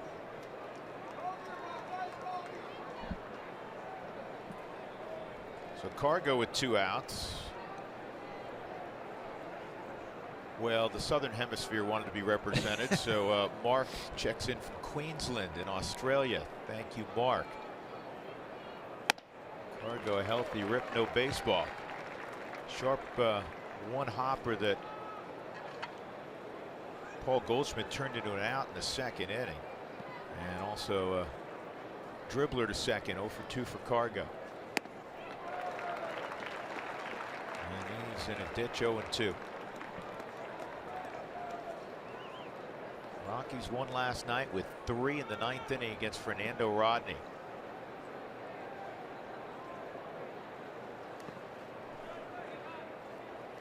Colorado now 12-2 in games decided by 2 runs or less. And they are 9-3 out on the road. How about That's that? his second best win percentage in baseball. Washington's ahead of him at 10-3.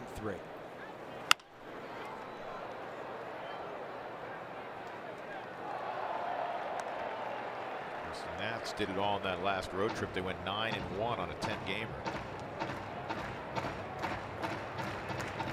The road ERA 3.51. A lot of good things from the pitching staff. And a strikeout of Cargo for Corbin. That's his first strikeout since the 3rd inning. It's his 6th.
Of April, as I'm sure you're aware, and the Rockies have had a marvelous first month of 2017. 16-9, their third best start in team history. They're 8-0 in one-run games. Consider last year they went 12-20. You mentioned the road record. The ERA on the road is terrific. And here's another note. Greg Holland with the 11 saves. I'll tell you in one moment, there's a breaking ball for a strike. 1-1 on Brandon Drury. Drury is 1 for 2. He has a double. That was in the 4th inning. 2-1. So the Rockies have a chance to go 17-9 in April. They've hit .256 coming in with a .317 on base percentage. And the reason I'm pointing that out, in 25 Aprils, it's the 4th worst average they've ever had in April. It's the 2nd worst on base percentage in 25 years in April that they've ever had. Yet they, at the very least, are going to depart the month in first place, at least 6 games north of 500 and hopefully 8 games north of 500. And they're also -4 in run differential. But where it goes to, though, it goes to the pitching staff that's allowed a batting average against a .255, which is 4th best in franchise history, and an on base of .324, which is also 4th best. Always about pitching.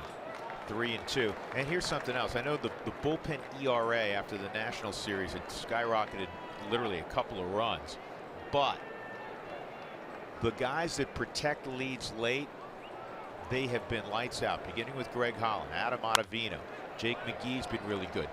Mike Dunn has been outstanding, and we want to share some terrific news on Mike Dunn in a moment. So your plus side guys have been lights out, and that's why the Rockies in large measure have the record they do. Mike Dunn, I talked to him yesterday. He's on the 10-day DL. He's due to come off. He's eligible to come off on Wednesday. He threw, that's fouled off. He threw a bullpen yesterday, including throwing a bunch of sliders which had locked up his back. He said he felt great. He's ready to go. So what the Rockies are going to do is they're going to keep him down here and extend it. He's going to throw tomorrow in an extended game, and if all goes well, could very well see him on Wednesday in San Diego. He went. That is strike 3. Strikeout number 7 for German Marquez as Drury is gone. That'll bring up Descalso. And what a rebound performance for Marquez after his last outing, where he only lasted 4 innings, 9 hits, and an batting average against a .429, ERA 18, and he's going toe-to-toe right now with Patrick Corbin. 7 strikeouts, 6 flyouts, 3 ground ball outs. And it's huge on a couple of levels. One, because it's necessary, because Corbin's throwing up zeros. 1-1 on Descalso. The other thing is, in all likelihood, Greg Holland probably not available. Carlos Estevez probably not available, which limits some of your bullpen options, especially on the plus side. That's a strike. So you want length and quality length, and that's what German is giving his club today. You really might have to mix and match the last few. Oh, that is such a dirty curveball. That fell off the table. Another strikeout. That's 3 in a row. 8 for Marquez. You know, up on the Subaru strike zone, then down and in.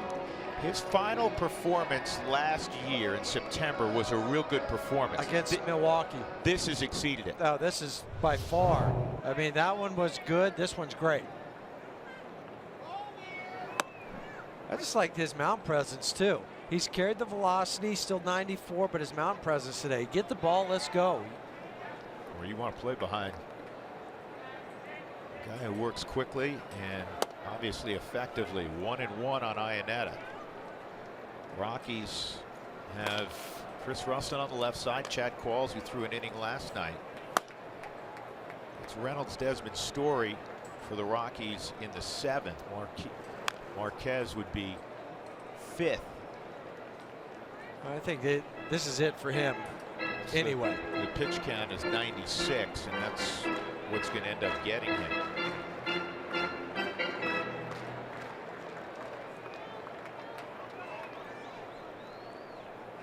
One and 2. Make one more high quality pitch here. This ball's well hit to right, but Cargo has plenty of room. And if that was the final pitch for German Marquez, what a marvelous job.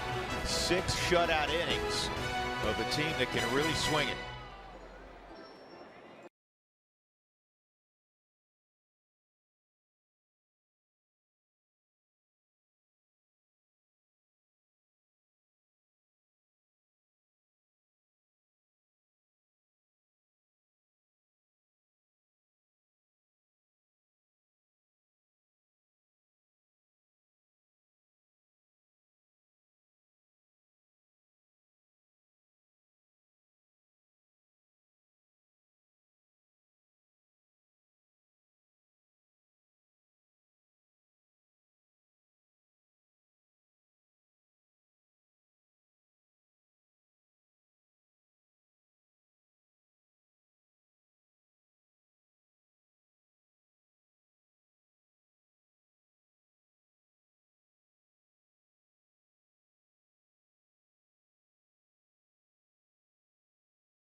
In a scoreless game, Mark Reynolds could provide it. He takes a curveball for a strike. Mark walked in the 5th. Rockies loaded the bases with nobody out, could not score. Pop out by Garneau. Marquez grounded into a force out at the plate, and then Blackman grounded out to end the threat. The biggest threat for Arizona in the 1st with 2 outs. They had 1st and 3rd. They also had a leadoff double in the 4th by Drury. 2 balls and a strike on Reynolds. The next pitch, I believe, will be number 1. No, it'll be number 99. Yeah, J.J. Hoover's warming up for the right-hander for Arizona. And this is a chopper to 3rd. Lamb out of the shadows, throws across, 1 out. Ian Desmond is coming up. Game number 1 in a Rockies uniform. He was delayed by that broken hand suffered on March the 12th in spring training. And here's his day. First time up behind an account. He hit a 1-hopper to 2nd. Next time he got a slider and he ripped it through the left side. Put runners on 1st and 2nd with nobody out. And they don't want Corbin to face him. They're going to go to the right-hander Hoover. And a big round of applause, deservedly so, for Patrick Corbin, as he has 5 straight quality starts. No score. Back to the desert after this.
hitters last night, didn't retire either hitter. He gave up a hit and a walk. He's been good for the most part this year. 9 innings, he has 12 strikeouts. The guy he's going to face, Ian Desmond, is 3 for 9 against him with 2 home runs. So you figure Torey Lovullo is just going righty-righty matchup. Thought Corbin was at the end. I'm sure he didn't like how hard Desmond hit the ball against Corbin his last time. That's a cutter that's away, ball 1.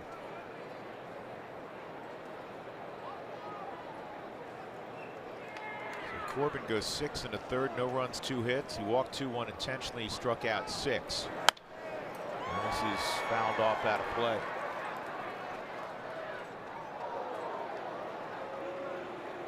One thing you learn about Ian Desmond, he does not get cheated. He takes a powerful hack. Yeah, there's no timing issues right now. After missing the amount of time he did from spring training, then going into BP and seeing 14 at-bats in extended, you know, the team is right on the railing.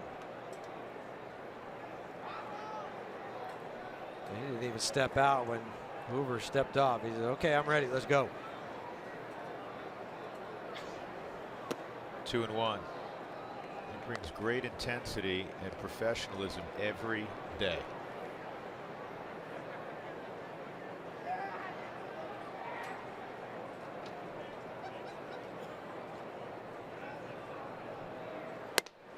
Hold up. Nope. 3 and 1. That also tells me that the hand's okay. You wouldn't be able to stop that swing if there was any sort of a hint that it was going to hurt. He's fine. It's a non-issue. 3-1.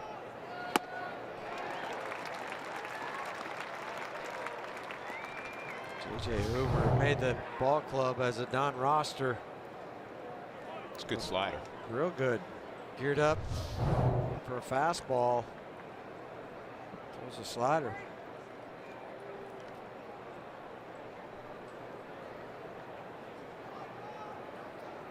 Rockies have had base runners in only 2 innings. The 1-out double by Garneau in the 3rd, then the bases loaded deal in the 5th. Big shadow in left. Hoover able to strike out Desmond for out number 2. And that'll bring up Story.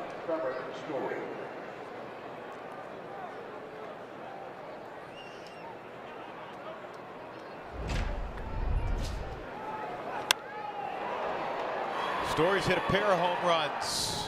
Why not? He's at Chase Field. Jeff Bridich told us he saw a tweet that was hysterical. Late last night he said Trevor Story is the only active player who has a minority share of a team. He's a minority owner of the Arizona Diamondbacks. And he told us that this morning. I busted out laughing. I thought it was so funny that somebody would tweet that out. But pretty clever. Yeah, when you have 7 home runs in 8 career games here or against Arizona, it's, why not? Who messes with singles and doubles? So passe. 2 and 1.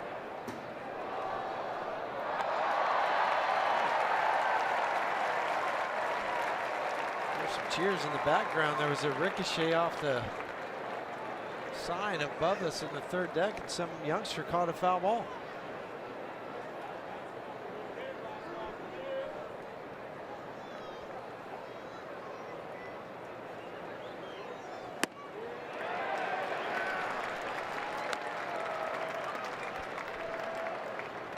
There's Jeff. Oh, Jeff was fired up today also to finally see Ian Desmond in the lineup. 3 and 2. I think you eliminate with J.J. Hoover. You just eliminate half the plate. Eliminate the inner half. Because he has not come anywhere near it.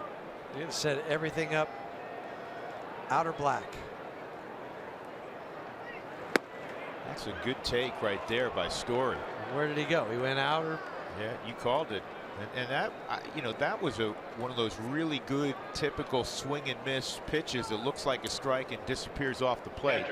So Story, a good take. Now Trevor, with Garneau up there, this is an area that he wanted to be more impactful on going into his sophomore season, and that was swiping bases. This is an ideal time to take a flyer for me on stealing second base. Chris 1 for 4 behind the plate, throwing out runners. You get the right one, it's green light city. 0-1 on Garneau, a double and a pop out. At minimum, just read ball angle. Out of the hand, you see it down. If you see Chris drop to his knees, just take off. He buries a slider. Story last year had 8 stolen bases in 13 attempts. Twice in the minor leagues, he stole more than 20. 1-1. Tony Diaz helping him out with times to the plate. Hoover's pretty quick.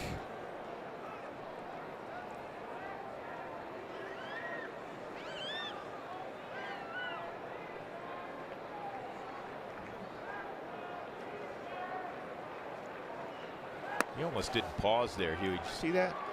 And he was 1.08. Yeah, you can't run on that. But he almost. Let's see if he comes to a full pause. Yeah, I guess he did. Enough of one. It was close. 2-1.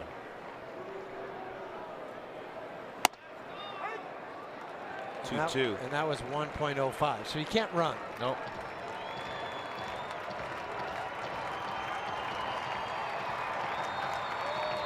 Average is about 1.3.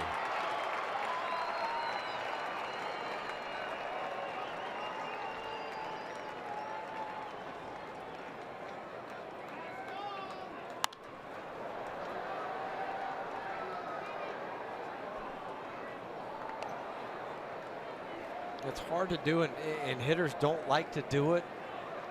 But if you can, when you walk back into the box, if you can set your feet maybe 3 inches closer to the plate, knowing that he's going to pitch away to you, so you know you don't give anything away to the catcher, who's always looking down at feet positioning to see if you've moved. Garneau covered 94 away. Wipe the brow and get ready to do it again. And you're all over it, partner. And you can see it from up here. The spray chart on the Subaru strike zone has been the same for it's just better to his all 3 hitters. Yeah, better to his glove side than he is to his arm side. That's his comfort zone. That's his security blanket.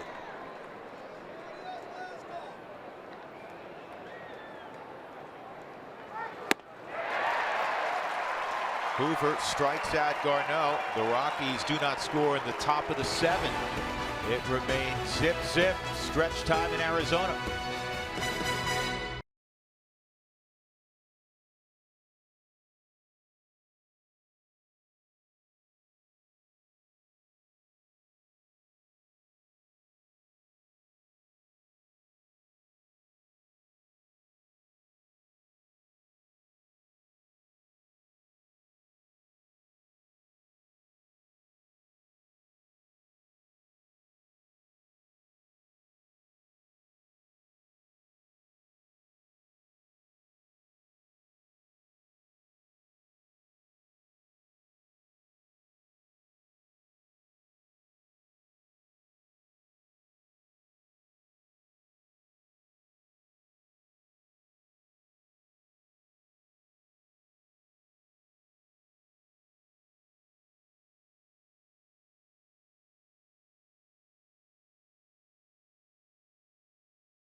Pitching performance, and both starters were terrific today. Patrick Corbin goes 6 1/3, no runs, 2 hits, struck out 6, walked 2, and German Marquez was equal to the task. He gave up 6 hits, 5 singles and a double, 1 walk, 8 strikeouts. It was a special performance for German Marquez, the 22-year-old right-hander. And now Scott Oberg takes over in the 7th inning. So this one's on the bullpens. Well, the bullpen for the Rockies has been stellar this series. 7 innings pitched coming into today. 0 earned runs, only 1 hit given up, just 1 walk, 6 strikeouts. And it's been a number of guys. It's been Chad Qualls, Jake McGee, Carlos, Greg Holland, a couple different times, Chris Russin, and Adam Ottavino, and today it'll be up to Scott Oberg making his first appearance against Arizona down here in the desert.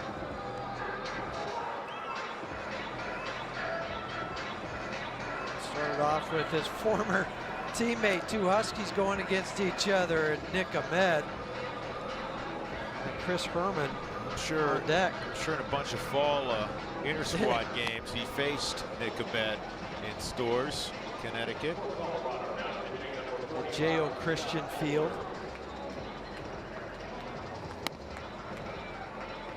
It's the only name of a college field I really know, though.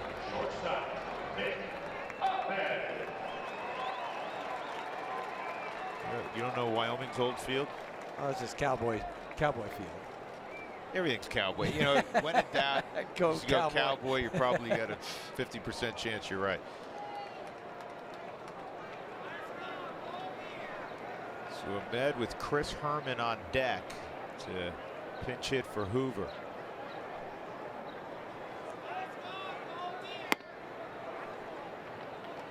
Oh and 1.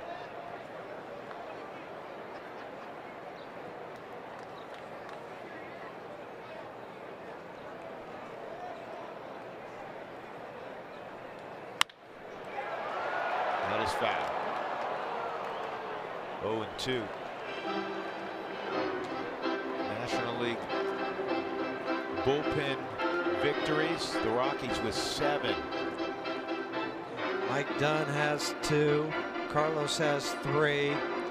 When it's close, Chris Russin has the other 2. when it's close and late, Huey, which it's close, 0-0, late, 7th inning on. The Rockies bullpen has been marvelous. 177 opponent batting average against, and this is an easy play for DJ. 1 out. Looking to make Mother's Day special this year, you can purchase the Mother's Day ticket package for Sunday, May 14th, and have a family photo taken by the team photographer on Coors Field. Visit Rockies.com/mom to purchase.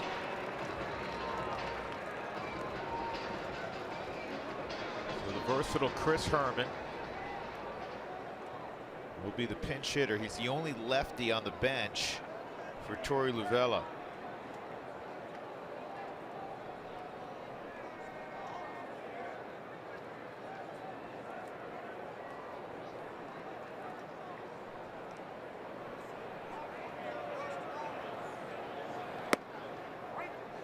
Strike 1.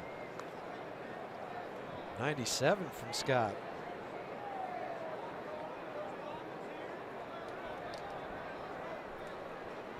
Rockies trying to sweep the D-backs, and that is fair. Plenty of time for Garnell. Nicely done by Dustin, firing out of the chute. 2 gone, and that'll bring up Jeremy Hazelbaker. Center fielder, Jeremy Hazelbaker. Think how hot this offense was. Talking about Arizona at this ball. Averaging better than 7 runs a game at home coming in, and the Rockies win 3-1 last night. To come from behind, win 7-6. And that was the first time that Arizona's lost at home when they've scored 6 or more runs. Right, they were 10-0 prior to last night, and then obviously the bagel up on the scoreboard right now. So the Rocky staff has done a really nice job. Hazelbaker's 0 for 3. Time call. You know, we want to pass along our get well wishes to a baseball lifer and a really good baseball man, Ron Gardenhire. Now, Jerry Naren's next to Terry Lavella. Jerry was going to be the Reno manager in AAA, and he's been asked to stay with Terry because on the first day of spring training, it was revealed after a routine physical that Ron Gardenhire had to have his prostate removed, and he's recovering, I believe, in Minneapolis. I think he was. Yeah, he just recently had the surgery. But Ronnie's a great man. But after being in the American League for so long, Ron was TK Tom Kelly's bench coach, and then he took over, managed the Twins for a number of years. 13 years, the all-time winningest manager for the Twins, ahead of Tom Kelly. That's a strike. In fact, he took them to the postseason 6 times in 13 years. So get well soon, Gardy. That's right.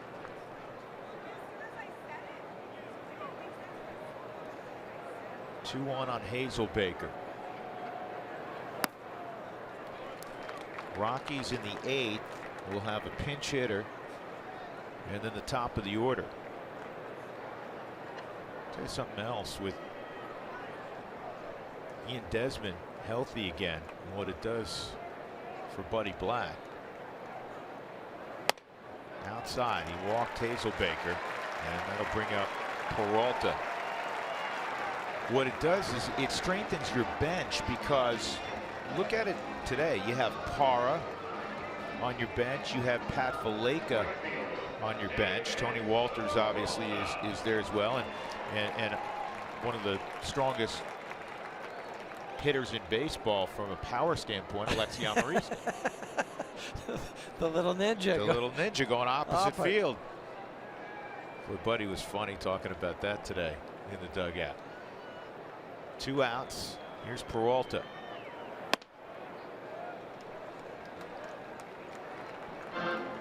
He's wise from Dustin. Yeah, this guy's scary, Peralta. He's scary. You just walked Hazelbaker. You fall behind 1-0. Just a chance for Scott to regather the focus.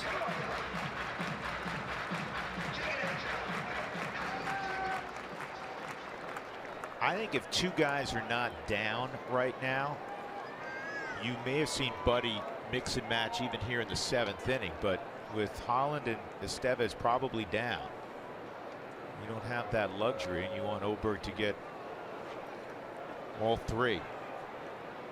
And maybe even Jake McGee can only get a hitter. He pitched last night, was warming up a lot on Friday night. And Chris Russ in play. Chris did a great job 2 nights ago, 2/3 of an inning, 2 lefties, struck them both out. This is on the ground. DJ's going to get there, and job well done. So Scott Oberg induces a ground out, and that is all in the 7th for Arizona. To the 8th we go.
The club, we take a look back at the top 5 moments in the month of April. We'll flash back to the first game in Coors Field history 22 years ago, and Vinny Castilla will grab a bat, take BP, all in the name of science. So catch the all-new episode of the club immediately following our post-game show this afternoon, and hopefully another Rockies victory as they look to finish April with a sweep of the Diamondbacks on the road. Rockies fans from El Paso, welcome. You're relative locals, because we've had Queensland, Australia, we've had the Czech Republic, Austria, Edinburgh, Scotland all sound off today. London, not to be left out. And Corey Sullivan wanted me to reach out to Chris from Scotland and tell him that if he's a member anywhere, that he's not adverse to getting some free golf and drinking a pint with them. So he's not adverse to that in Denver. No. So certainly if he goes to Edinburgh, he'll welcome it as well. Right, but Corey's going over there over the All-Star break. So Chris, hit him up on Twitter or however you're going to connect. So Jorge De La Rosa, who was really good yesterday. De La Rosa didn't throw many pitches, but he got 4 outs in the ball game yesterday, and he starts out Pat Valaika with a strike. Well, with the 4 outs, there was a double play involved, but just 8 pitches, and De La's showing some life again on that fastball at 95. And a slider on the outside corner, and 0-2 on Valaika. Pat's been really good in this situation. Throwing 3 hits out. Jorge making the club out of spring training. Started out as more of a long guy, 6th inning, and now he's moved up into that late inning role. And he gets a strikeout of Valaika. I'm sure he's got a little extra adrenaline. So many years and so many really good years in a Rockies uniform. He's the guy that mastered Coors Field. What did Jorge finish? 32 games over 500 yeah, it was at like Coors 40 Field? something and 18. I mean, it was some ridiculous number.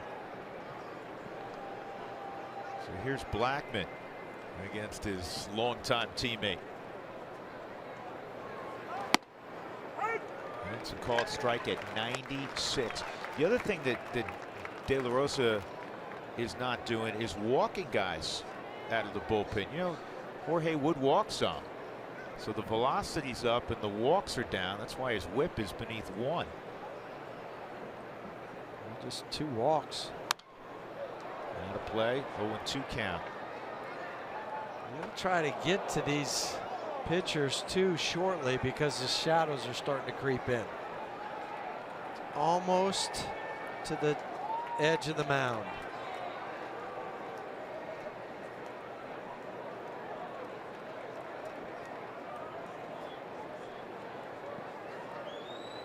Great look from our high home camera.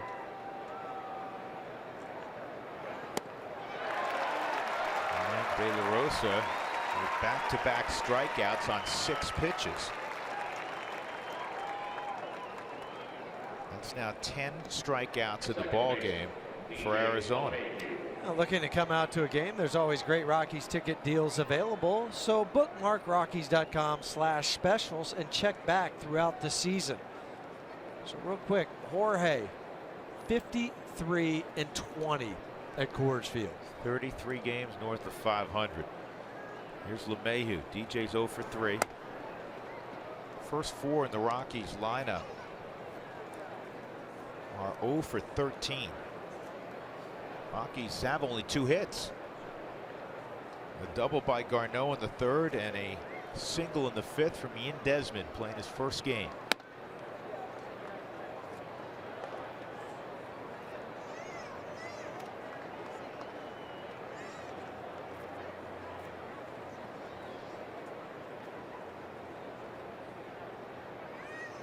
I'm guessing that you're going to see Archie Bradley today, not Fernando Rodney, unless the Rockies can get after De La Rosa with 2 outs. Kind of peeking ahead to the 9th inning. Typically, teams at home in a tie game will walk their closer out in the 9th inning.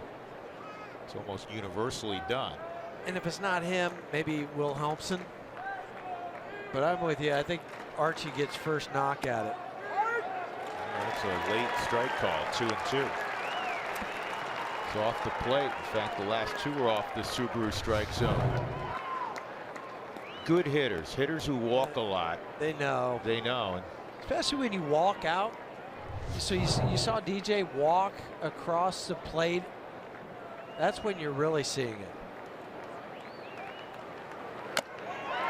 And De La Rosa struck out the side. So we move to the bottom of the 8th inning. Still no runs. What a ball game.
Brought to you by Southwest Airlines. Say yes to low fares with nothing to hide. That's transparency.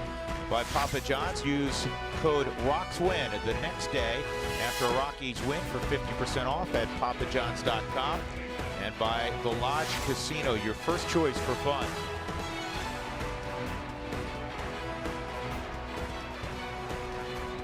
German Marquez, 6 terrific innings. Patrick Corbin, 6 1/3 of shutout baseball from the Arizona Diamondbacks perspective. Now in the bottom of the 8th, Adam Ottavino. He'll get Goldschmidt, Lamb, Drury, 3, 4, and 5. And the fastball is high, ball 1.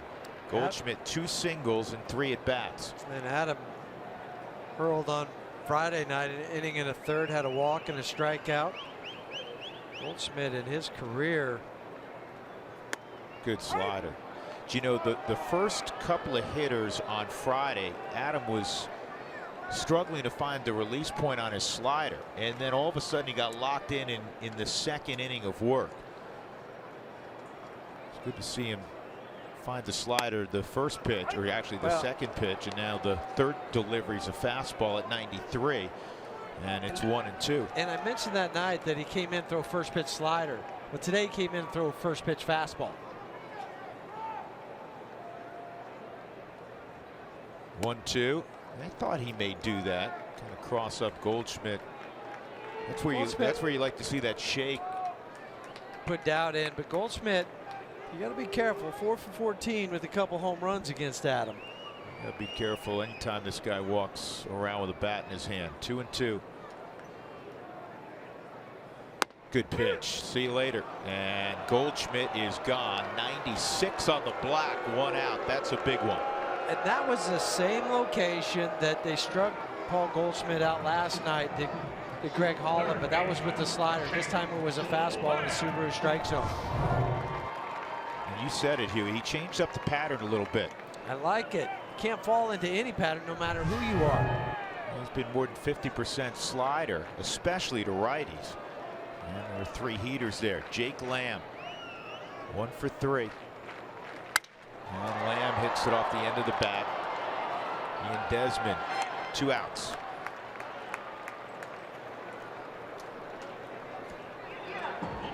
Coors Field's a great place for group outings. Groups of 25 or more will receive discounted pricing, scoreboard recognition, and other great benefits. Call today for more information.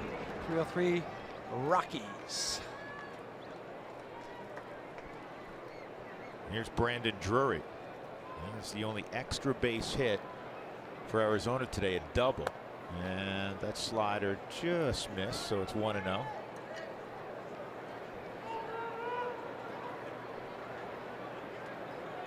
Most of Drury's .317 average has been accomplished at home.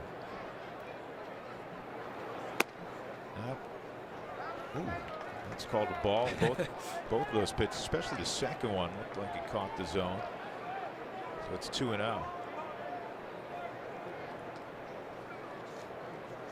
There's the shadows impending even further on the pitcher's mound. It's going to be really tough now, but when the plate moves into the shadows, it'll return to a decent, a little better, right? A little bit better vision-wise for the hitter. So I don't know. I don't know how you can pick up the spin right now. You don't pick that up on a good day when there's no shadows. 2-2. But definitely when it's like that. Okay, right from that shot, you can barely see the pitcher. You know how it is when you have your sunglasses on and then you take them off real fast and try to put them on, you lose everything. See you later. And that is dominant pitching from Adam Ottavino. 2 strikeouts in a 1-2-3/8. So we'll go to the 9th. And the Rockies will have Arenado, Cargo, and Reynolds.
You know, I know Sully's hoping for the Rockies to get the shadow over home plate, but right now it's about 6 feet away, and they're going to face a guy who has a huge arm, Archie Bradley. So it is Bradley moving to the 9th inning, at least for today, in a bullpen that is a little unsettled because of the struggles of their closer, Fernando Rodney. But this guy's been the story of the bullpen in the first month of the season for Arizona. He's found a home right now. And he just has that look of a closer. Big beard, fire in 97. just 96. Yesterday, 7 pitches, 6 of them for strikes, 2/3 of an inning, 1 strikeout. Nolan 0 for 3. Strikeout and a couple fly balls to right field. Bradley's kind of the perfect pitcher's body, 6'4", 225. And this ball is in the air to deep right field. And right in front of the wall, Peralta makes the catch. There's been a couple balls hit today from our vantage point that thought we're going to travel further. I mean, that one to center field that Patrick Corbin hit, but this one I thought had a chance off the bat, at least from the loud sound. And then he ends up step and a half away from the warning track, or excuse me, the wall on the warning track. That was close. Cargo 0 for 3. And they could dial in on that fastball. He tried to go soft and he missed, so it's 1-0.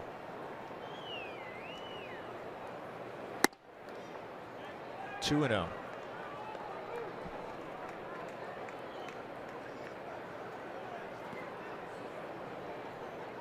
'24-year-old Archie Bradley.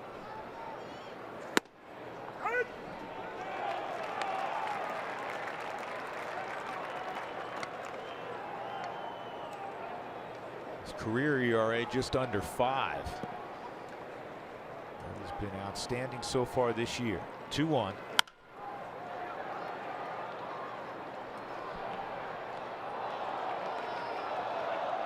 Last year, 26 starts. He went 8-9 with a 5.02 ERA. I think he likes it where he could just come in and throw as hard as he wants, not try to navigate through lineups. Save some. He's more of a sprinter than a marathon guy.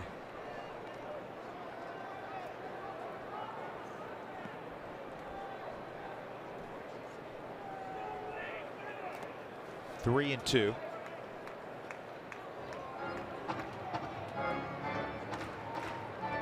Well, Corey's going to get what he desired, because when Mark Reynolds comes up, he will be in the shadows in that right-hand batter's box.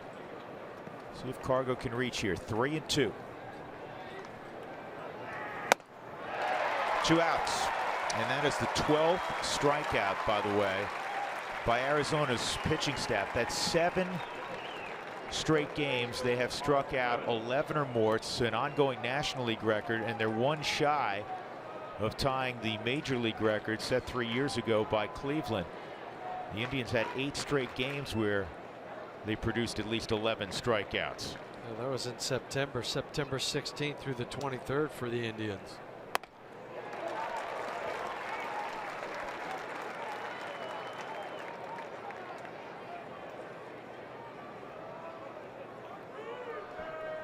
It looks right now like Adam Ottavino is going to throw the 9th inning, work 2 innings. Nobody's up in the Rockies' pen. And this is in the air to right field. So Archie Bradley is going to work a 1-2-3 9th. Rockies will try to push it to extra frames when we come back.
How frequently has this happened between these two clubs?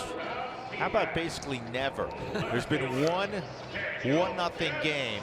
It happened in 2010 at Chase Field. The Rockies won. Hopefully they can duplicate that today. 338 meetings, 1-0 game. And, you know, in the NL West, the two big offensive parks are Coors Field and Chase Field.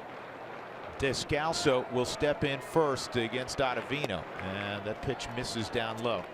Adam had 11 pitches that first inning.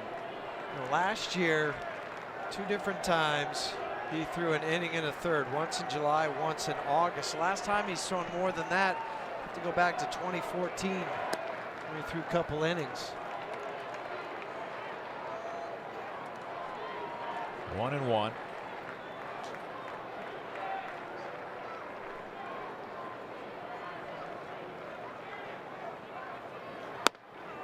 And that's 1-2.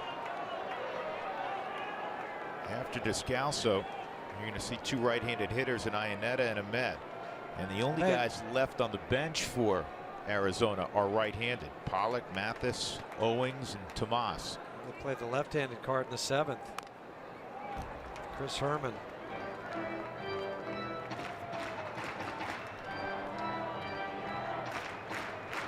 Ottavino trying to get this game to extra innings.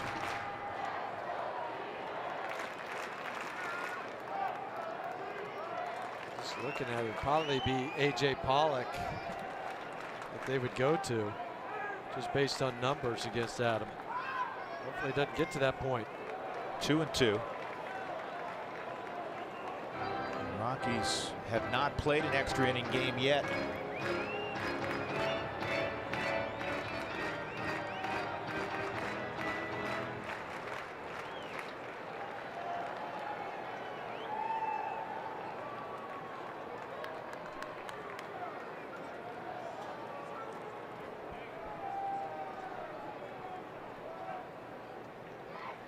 Two.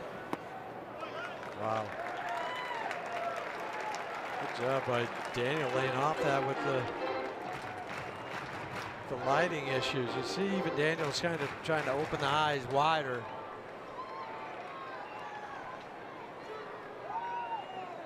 Archie Bradley has been a multi-inning guy. He's kind of been their Andrew Miller this year, but Tom Wilhelmsen's warming up. This ball on the ground to second. And part of the reason is that Bradley is due up 4th in the inning. Hopefully it doesn't come to that. Who wants tacos? Fans follow at @RootSports_RM on Twitter to receive alerts for the Rockies taco special, and the Rockies get 7 or more in a game. Take advantage of that later today. Actually, you can take advantage of it right now. It's between 4 and 6 back home. 1 out, Iannetta at the plate. 2 strikeouts and a fly ball to right field.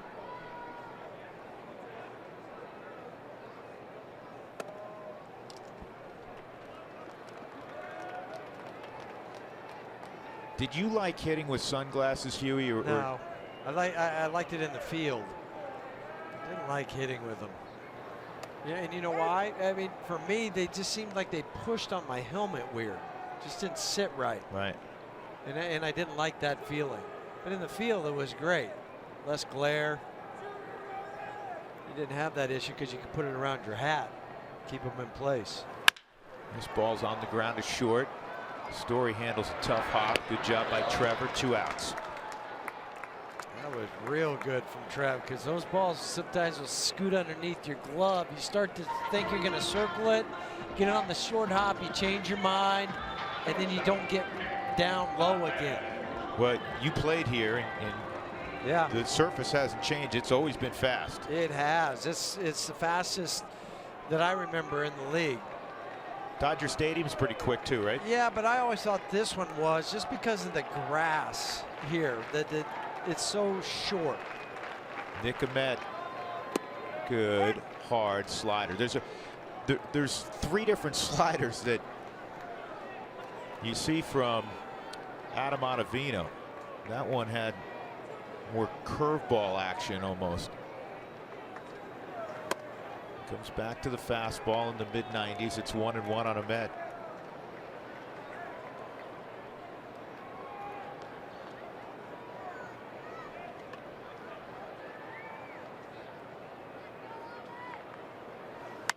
And a comebacker. Boy, Adam Ottavino, what a job. 2 terrific innings. And we will go extra frames for the first time in 2017. April's been so good. How about a little more baseball in the first month of the season?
This very frequently. No score, and we're going to the 10th inning. The Rockies trying to sweep the Diamondbacks. I think Colorado's catching a break right now. Archie Bradley has been the most dominant member of that bullpen, and he's worked multiple innings on several occasions this year. Today will not be one of those days. 1 inning from Bradley, and now it's the former Seattle Mariner closer, Tom Wilhelmsen, who has been just okay so far this year. Yeah, nothing like Archie Bradley has been with the strikeout amounts of Bradley, who has 19 now compared to just 4 for Wilhelmsen. It'll be Ian Desmond to lead it off. Make that first day in a Rockies uniform really special. Ian has one of the Rockies' 2 hits. That's it. 2 hits through 9 innings. He's 0 for 1 lifetime against Wilhelmsen. And he takes ball 1. Well, these guys were teammates last year in Texas. Wilhelmsen 21 games with the Rangers.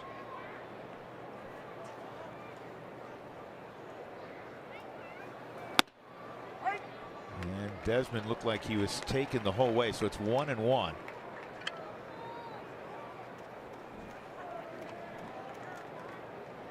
Ground ball to second, a sharp single to left, and he struck out swinging. 1 for 3. 2-1. Well, we'd love to get Desmond on, and you'd have speed aboard. And when you have 2 hits, there's a lot of guys who have offers.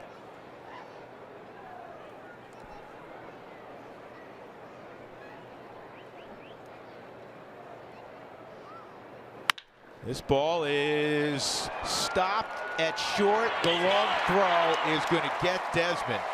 Nick Ahmed, who's one of the better defensive shortstops in baseball, just robbed Desmond of a base hit.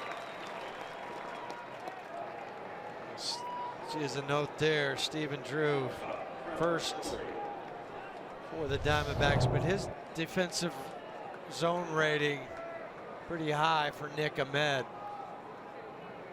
And he's got the strong arm to finish it off on the Subaru Supermo. Pops up quickly, comes right over the top, get more of a four-seam carry over to first. Story takes strike 1. That was a tremendous play. Yeah, that's big league. And that's a separator between AAA and the big leagues. And quite honestly, it's what keeps Nick Ahmed in the big leagues. Yes. Is it probably not as flashy and might hit just a skosh more than Ray Ordonez, but those type of players where they're glove first, and then whatever offense is kind of a bonus. Ahmed last year hit 218, the year before 226. But he can pick it.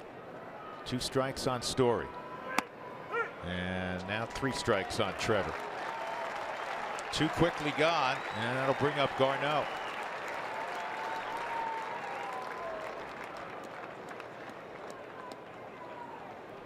Looks like it'll be Chris Russin next for the Rockies. Chris gives you the option of multiple innings.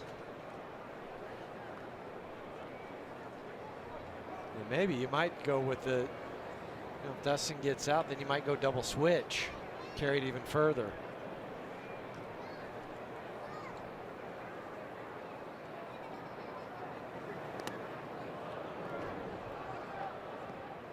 But I like the option A better, where Dustin hits a home run. I like that option. I'm with you on that. He does have that power. Remember, the home run that he had this year was halfway to 3/4 of the way up the foul pole down the left field line at Coors Field. 2-0. They check it out at first.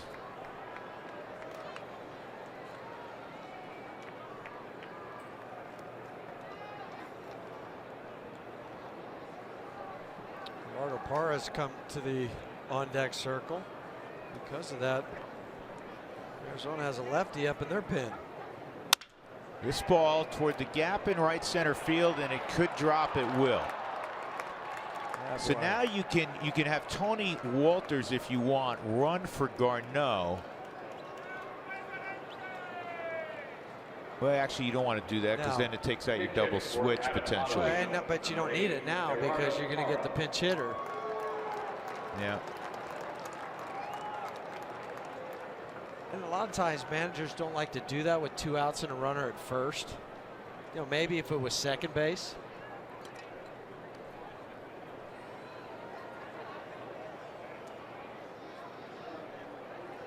So Parra, who made a glorious catch in the 9th inning yesterday to help Greg Holland close out the Diamondbacks, and now you're going to get a double switch from the other side. Here comes Torey Lovullo. Here you're probably going to go with Chris Owing then for Ahmed.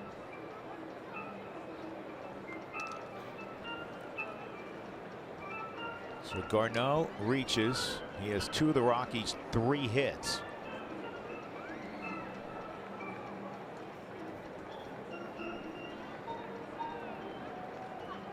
They're going to bring in Andrew Chafin, one of their 3 left-handers. De La Rosa's already been used.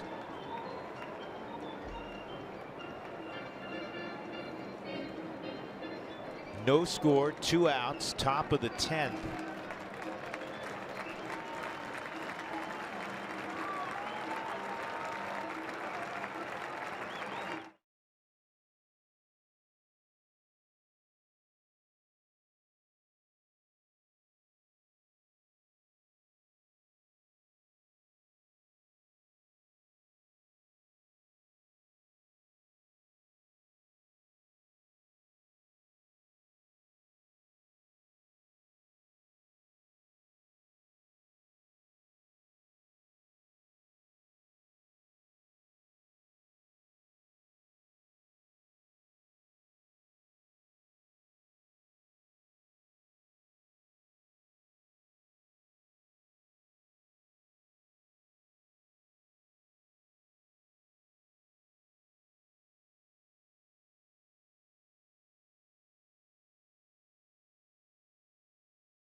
Goal.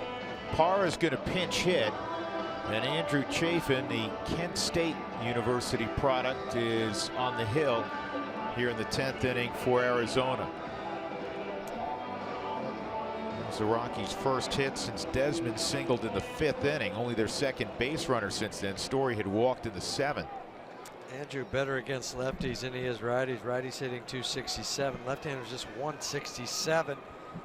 Previous matchups between these two guys. Gerardo's still looking for that first hit. 0 for 3.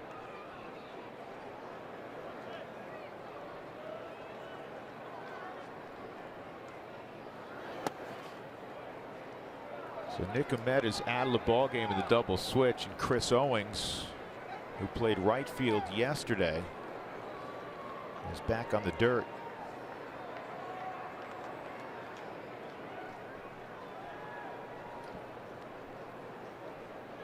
Here's the 1-0. 2-0.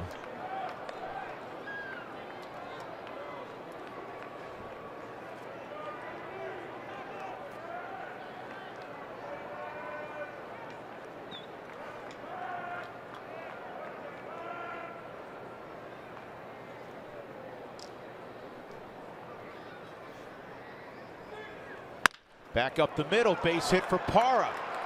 Garneau to scoring position. It's the beauty of turning the page. Rough day yesterday at the plate for Gerardo. He had the golden sombrero, struck out 4 times. But here in the 10th inning, a pinch single to give the Rockies an opportunity. He hits the slider right back up the middle. That's why, you know, for baseball players, you have that short memory. 0 for 5, 4 punch outs.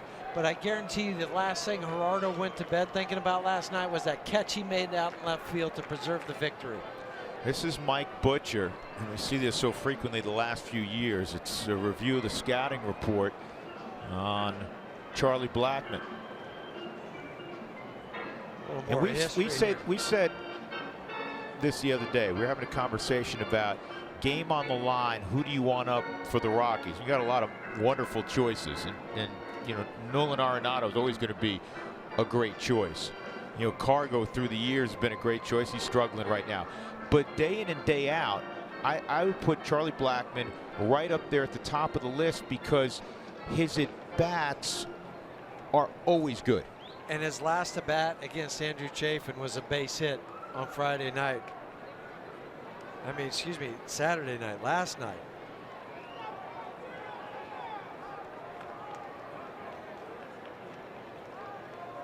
He's the only guy that Chafin faced last night. Can Charlie do it again? Put the Rockies on top. You know, Garneau at second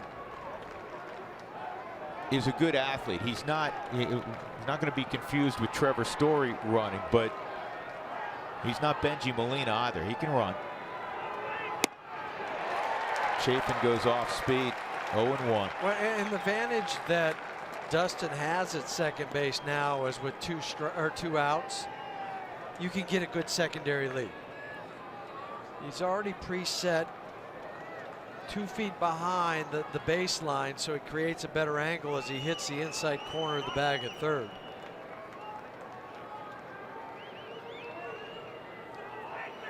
This ball is hammered but foul.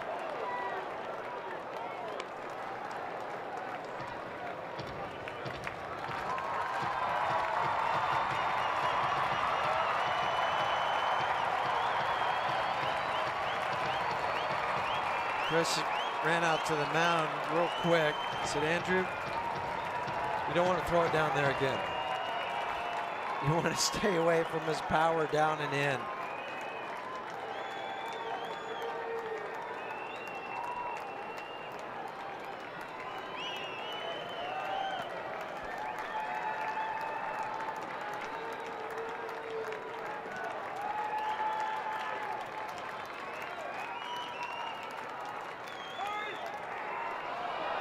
Late time.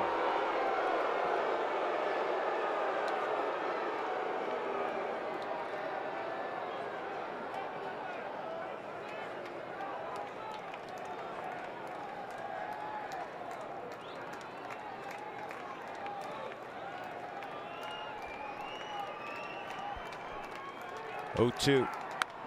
And this is poked to shallow center, but it'll be caught out there by Hazelbaker. The Rockies put 2 on with 2 outs, fail to score.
We go to the bottom of the 10th inning. Chris Russell will take over for the Rockies, and it'll be Chris Owings, and then A.J. Pollock is going to pinch hit for Jeremy Hazelbaker.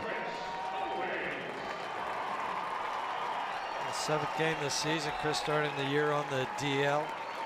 2/3 of an inning on Friday night, 2 strikeouts.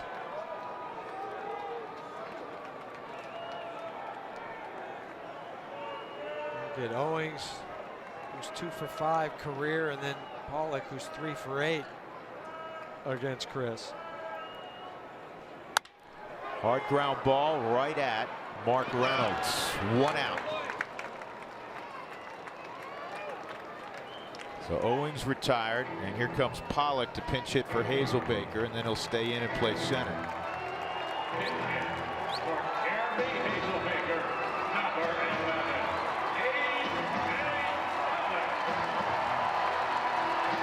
Now, the biggest cheers in Arizona are always reserved for Paul Goldschmidt. Right after that, this man, A.J. Pollock.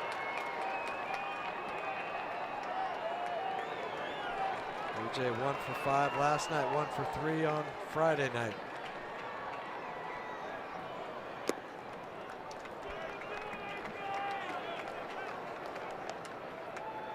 Last base runner was Hazelbaker for Arizona in the 7th when he walked. Their last hit came in the 5th. It was a Peralta single with 1 out.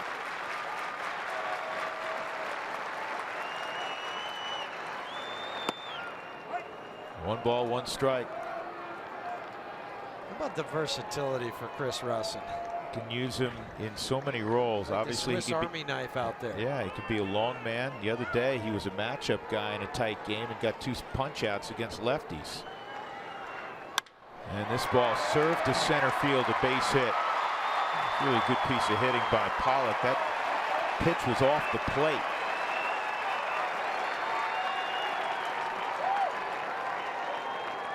Well, 2 things. You've got the lefty coming up. Grip on this baseball from Chris Russell. Change up off the end of the bat, just takes the top hand off, create a little extra length, and just soft serves it into center. But you've got a good pickoff move on the hill with Chris. He's got speed with 10 stolen bases. A.J. Pollock at first. And the lefty at the plate.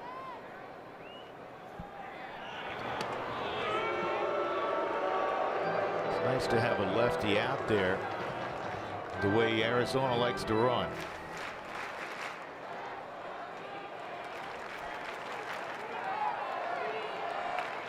Arizona, 32 stolen bases.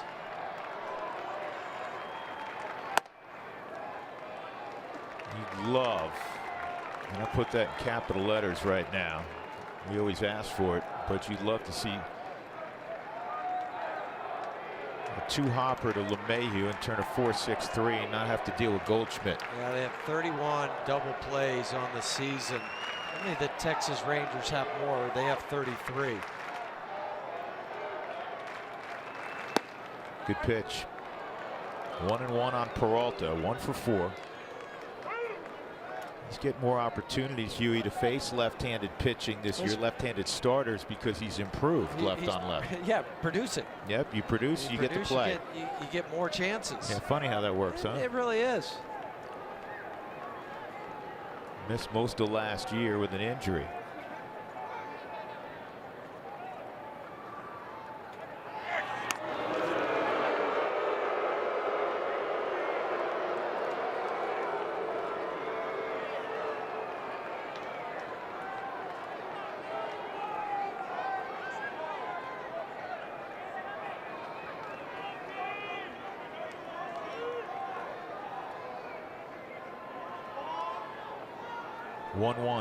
And this isn't hit very hard. That's interference. That's interference. And he's saying no. The second base umpire, Toby Basner, says it's not. And here comes Buddy Black on the job. We had one of these the other day in a different ball game. Angel Hernandez said it's not interference. He's got to give the infielder a chance to field the ball. They're going to get together. They're going to get together. He has to have that opportunity as long as it's not touched by another fielder prior to him going after it.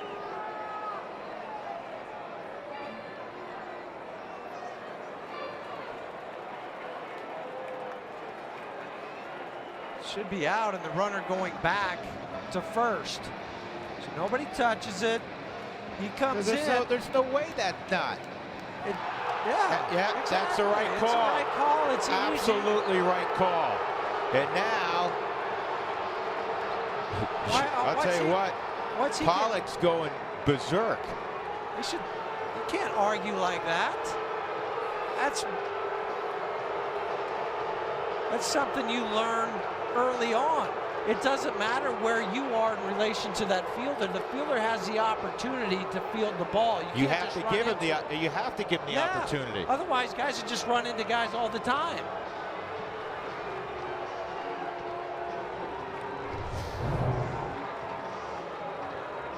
You've got to get out of here. And DJ did the right thing by initiating the contact. Smart play from DJ, too. Doesn't matter where the ball is, where the runner is, if you make contact with them.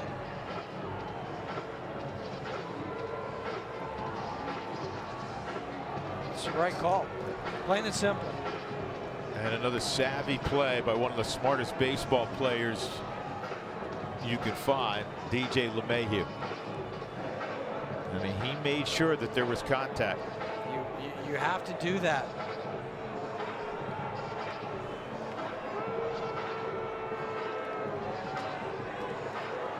Two outs. Peralta at first. Goldschmidt coming up. DJ makes contact. And it's rule 7.09. It's interference by a batter or a runner when the runner fails to avoid a fielder who is attempting to field the batted ball. I mean, it doesn't get any cleaner than that.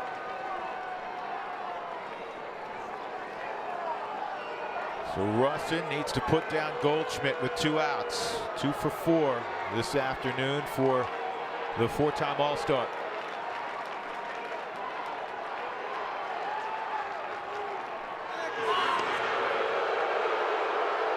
It's the loudest the crowd's been all afternoon.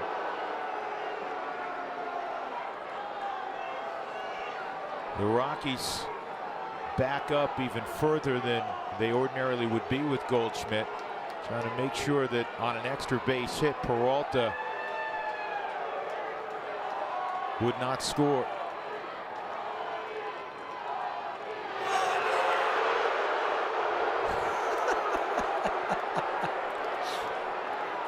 Never quite understood the activity of booing when a guy is trying to keep somebody from stealing the base.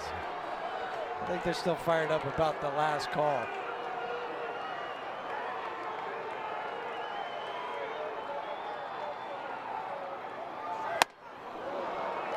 swung on and missed. 0-1.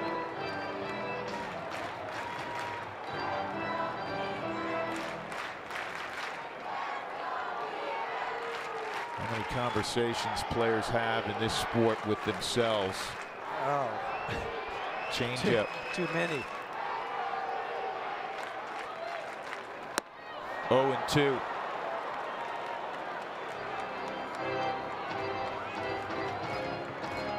Chris Russin trying to get the Rockies to the 11th inning.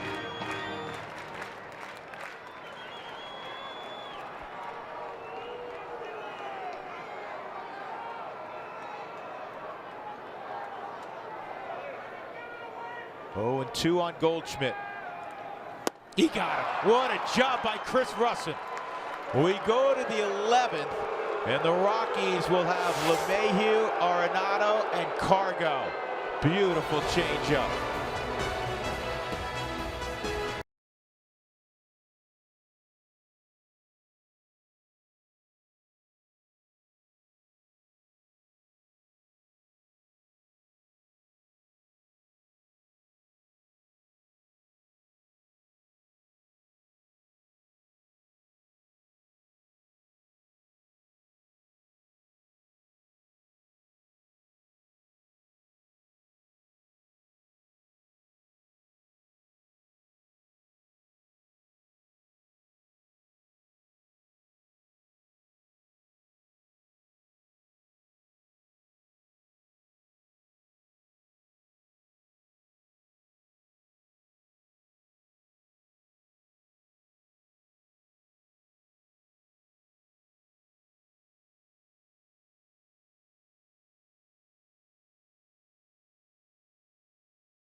Now still locked up.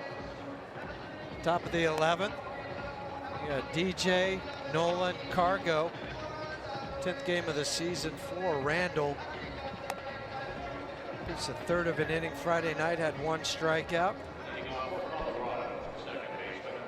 High opponent's batting average against at .302.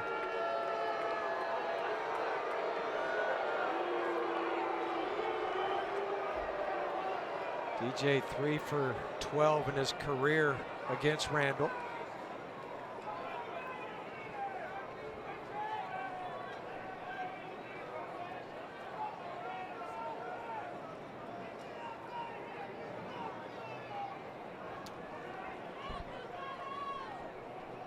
Mayhew 0 for 4. 11th inning. Rockies with 4 hits. The D-backs with 7. That's a strike. Rockies have left 7 on. Arizona's left 9 on.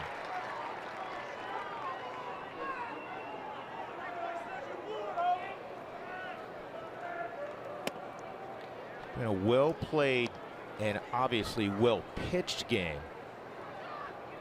We're in the 11th inning in a little over 3 hours. Good swing by DJ. Rockies to recap, had the bases loaded in the 5th with nobody out. Garneau popped out. Armand Marquez grounded into a force out at the plate. 5-2. And then Charlie Blackmon grounded out to end that threat. The only other time the Rockies in the first 9 innings had an opportunity, a 1-out double by Garneau in the 3rd. But Marquez struck out and Charlie hit a fly to right. 3-2. Rockies have had base runners in only 4 of the 10 innings. The other 6 frames were 1, 2, 3. Ball 4. Good start to the 11th. LeMahieu jogs down to first, and that'll bring up Nolan. Kind of reminiscent of last night when DJ had a walk in the 9th inning and came around to score. You got your big boys. This is the inning you're going to do it. Get your big boys coming to the plate. Lead off walk. Nobody out. At this point, the way the Rockies have played in this series, chance to sweep, you got to really smell it about now. You have to. You've got to go for the jugular here.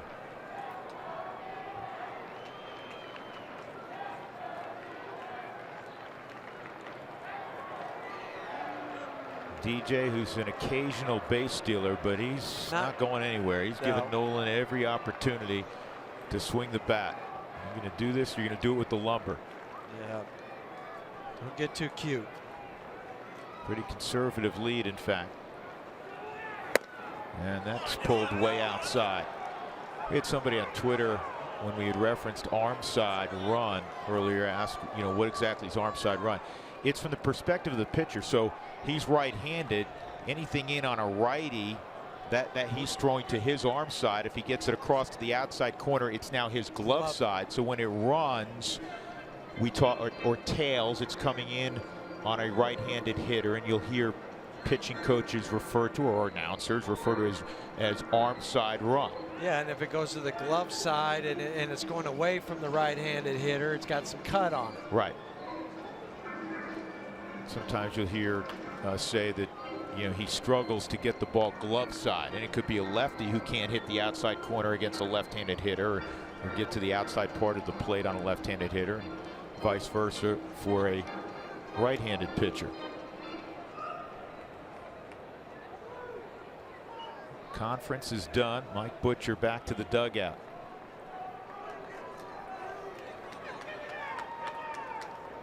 Delgado has given up a ton of hits and a ton of runs here in the month of April. Rockies looking for 1 against him. Nolan was taken. It's 1-1. For Delgado, 16 hits in 12 2/3 inning.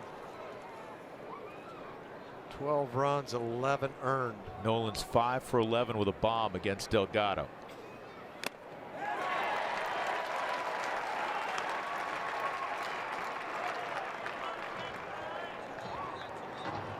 Like a lot of people late in games, so if you're gonna beat me, you got to beat me going away. So I'm gonna pitch you away.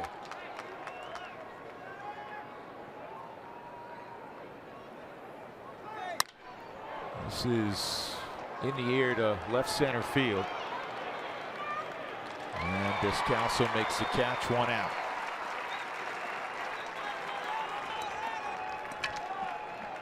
Cargo will take his turn. 0 for 4, couple of strikeouts. The Rockies have had only 1 man in their first 4 in the order reach, and that was a moment ago when LeMahieu walked.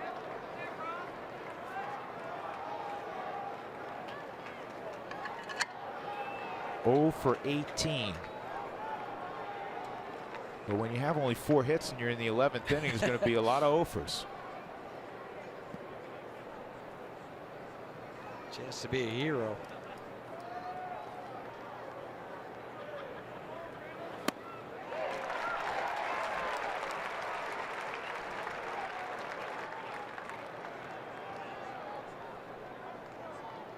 Cargo has 10 career home runs at Chase Field. With DJ running, I'll take a gapper. He's also got great numbers against Delgado, 5 for 10.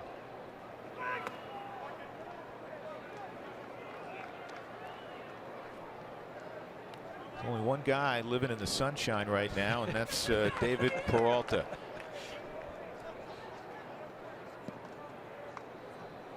We were talking about the shadows coming across the plate. Now they're way down the right field line. This ball up the middle, and it is going to be not in time at first. An infield hit where Cargo got up the line and just did beat that throw by Chris Owings. And Chris couldn't get it out of his glove. He catches it, makes a spin, and then double clutches.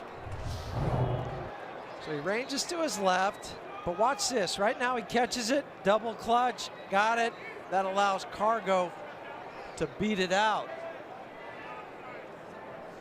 They're waiting to see if they're going to take a look at this.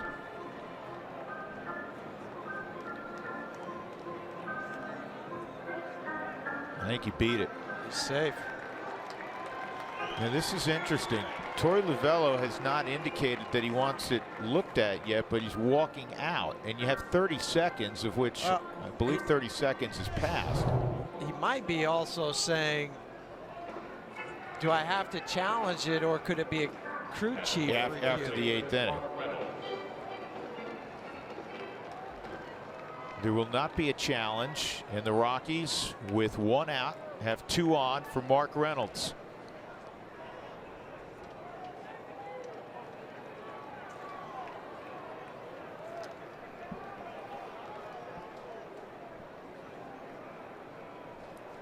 So Reynolds against Delgado. Here's something interesting. He takes ball 1. We're talking about Arenado, great numbers against Delgado. Cargo, great numbers against Delgado. Reynolds has lousy numbers against Delgado, so he's due. Something's got to change. We're going with the reverse logic here.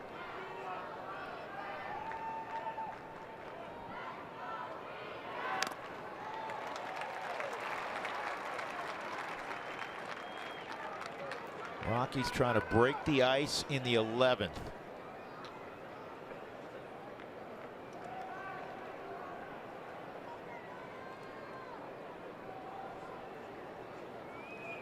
I've seen more pitchers in infield meetings in the last series, the last couple days, than I've seen all year long. 1-1 on Mark Reynolds.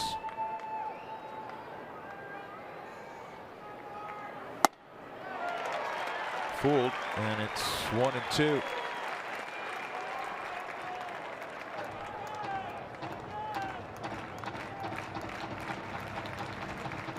Marking that onto his RBI total. It's now 23. Just 5th in all of baseball.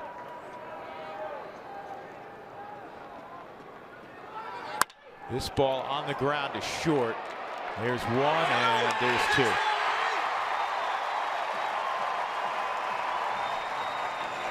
So we move to the bottom of the 11th, still scoreless in Arizona.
Right, folks, 0-0, but the bullpen has also been stellar and thrown up a lot of zeros. First, it was Scott Ober, an inning, all clean, 12 pitches. Then it was Adam Ottavino for 2 innings, a couple punch-outs, 24 pitches, and now Chris Russin out for a second inning of work.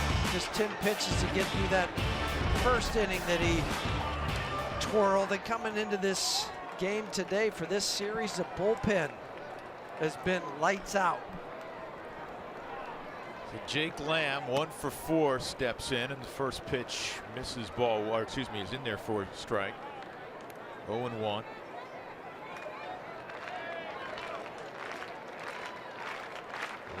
Drury, Descalso. 2 of 3 are left-handed. And this is bounced over the mound. Tough play for Story, and Trevor makes it. Well done. And I know there's been a lot of talk about the strikeouts for Trevor in the first month of the season, but he has really played fine defense. And this was another one. Because when his positioning, he's got to worry about the bag. Is that ball's going to hit the bag? Where's it going to be? I've got to get out and around it, and he did. And then gets Jake Lamb with the throw, which also from the angle that he threw it is not a normal throwing position for a shortstop throwing from the side, right behind second base, or right next to second base. Ball 1 on Drury.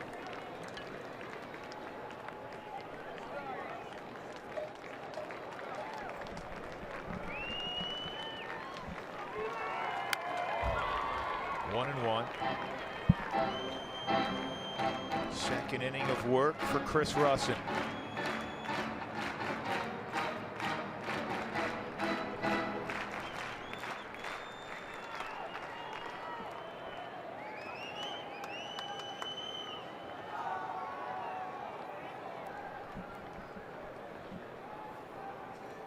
Good pitch. 1-2. It's been a while since we've seen him, but let's not forget the job that German Marquez did for the Rockies today in his second start of the year. Magnificent. 6 innings, 6 hits, 8 strikeouts, only 1 walk. The quick pitch, see you later. And that throws Brandon Drury. Threw his timing off all over the outside corner. 2 outs. All right, now here we go. It's legal. It's legal. There's nothing wrong with it. And Brandon Drury, all he can do is put his head down and drag the bat back to the dugout. He is the best on the Rockies at doing that. Now you have Descalso on the outside corner, perhaps a little bit off. It's ball 1.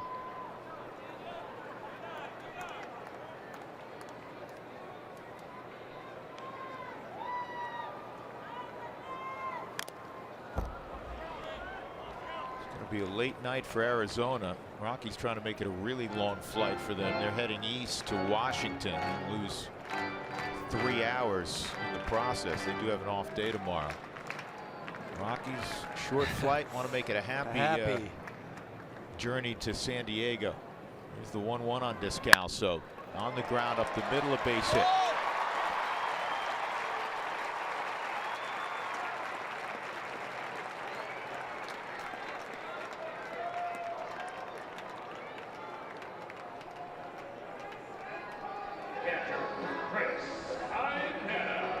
Rockies are ex-Rockies everywhere you look.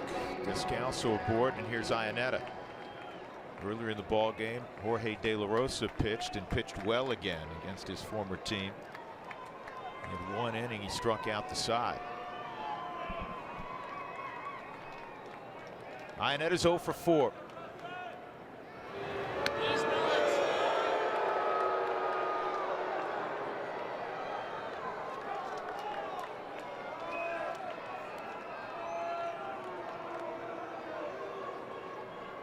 Chris 0 for 2. Previous match up with Chris. Back in the National League for the first time since 2011.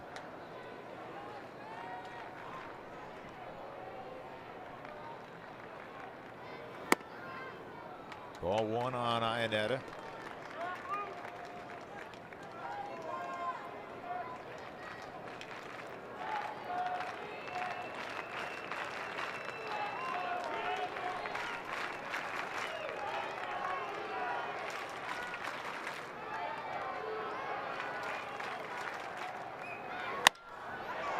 In the air to right. Cargo will make the catch, and we move on to inning number 12. What an interesting ball game. Ian Desmond will lead it off for the Rockies. Scoreless as we head to the 12th.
You don't think of scoreless games typically at Chase Field, but the Rockies have pitched beautifully, and so have the Diamondbacks. So for Colorado, it'll be Ian Desmond leading things off against Randall Delgado. Ian, in his first action since March 12th, when he was hit on the hand that broke his hand. He had a sharp single in the 5th inning. He was robbed of a hit leading off the 10th. That may have changed some things on a great play by Nick Ahmed. Fouls that straight back. It's 0-1. So Desmond is 1 for 4.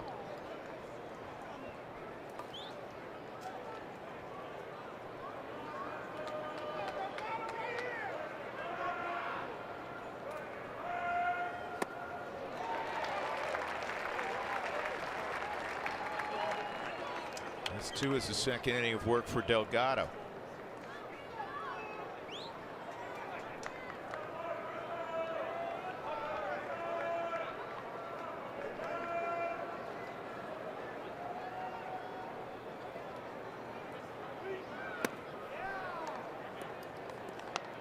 With the double switch, at pitcher spots due up first next inning for Arizona.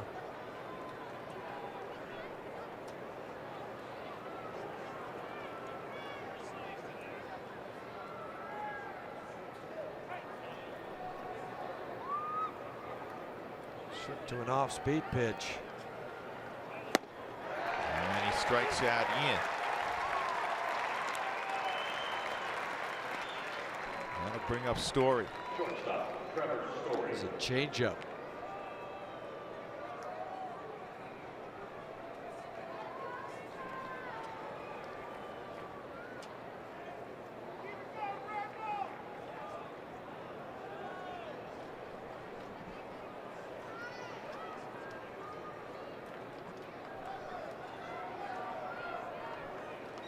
Trevor hits it hard, and it eats up Owings, and he's not going to have a play. So Story reaches with 1 out in the 12th in front of Garneau. 6th error this season for Chris Owen. That just chewed him up. Hit hard, but then he backs up. Tried to play it off to the side. Then no chance. Instead of bodying up, staying in front of it, he olayed it off to the side, knocked it down. But Trevor running, reaches first base.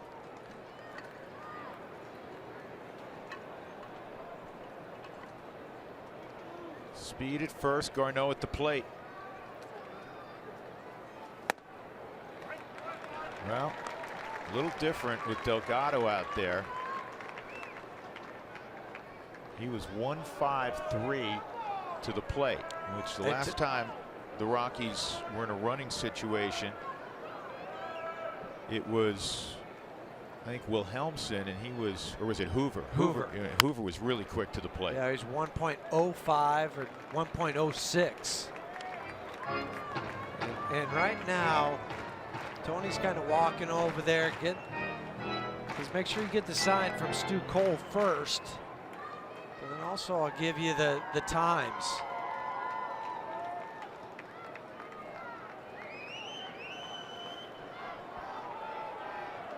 Two strikes.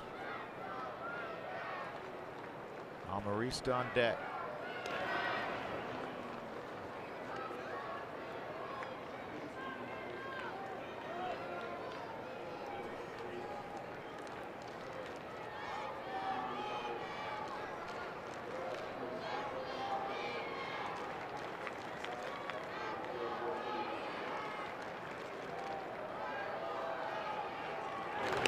It's interesting, Huey, and I know you guys always filed this away. There are some pitchers that don't slide step. They just don't feel comfortable doing it. They feel like their arm never gets caught up. And a lot of times it's guys who used to be starting pitchers. They just don't like it. They'll slow their motion down. They don't feel like they get as much on the fastball.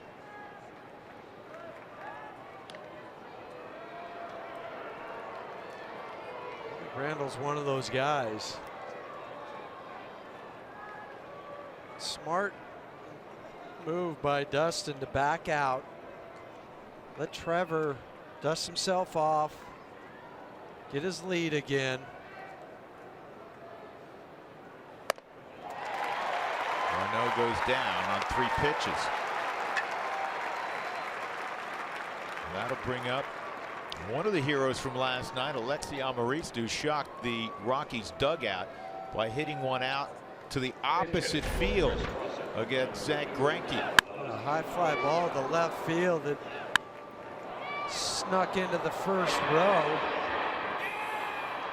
They all count the same, whether you hit it 481 feet like Jake Lamb or 400 plus home run by Trevor Story. That one counts in the column the same.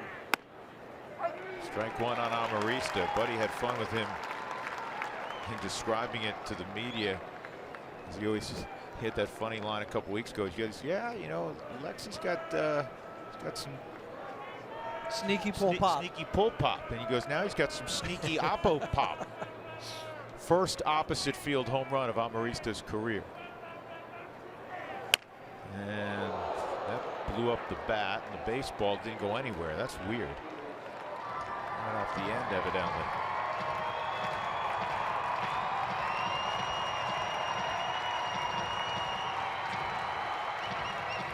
And the cut portion of the bat.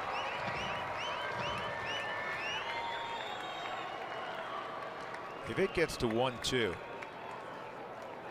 boy, if I'm Story, I'm looking to go. Because I don't think the downside is not tremendous. Well, just that you would lose the pinch hitter because the pitchers are going to go into the spot. Next inning. That's a good point. There he goes, and it's swung on and missed. So the Rockies got a runner aboard with 1 out, but they can't move them along. Middle of 12, still zip zip.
With Jeff Hewson and Ryan Spilborghs, I'm Drew Goodman, new pitcher for the Rockies in this scoreless duel, I should say. It is Jordan Lyles after 2 terrific innings from Chris Russin. Bullpen 5 shutout innings. They've allowed only 2 hits. So Lyles takes over. And Randall Delgado is going to hit for himself. What just tells you that they don't have much left in their bullpen. That tells me that Fernando Rodney is definitely down. And then they just have the left-hander, TJ McFarland.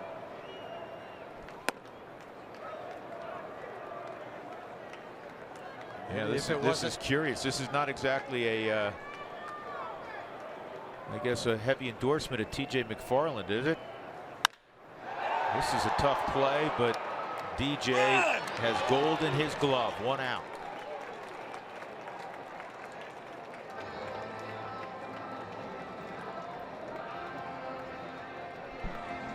Longest game that has remained 0-0 in Chase Field. Previous longest was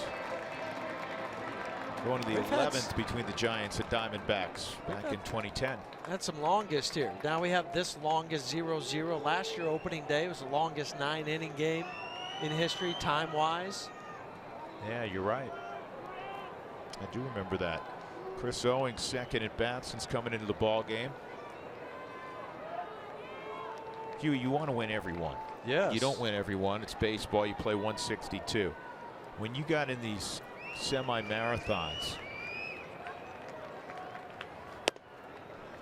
what was the mood like? I mean, in terms of intensity, in terms of well, you know what the common refrain is? In extra frames. Yeah, we don't get paid for overtime.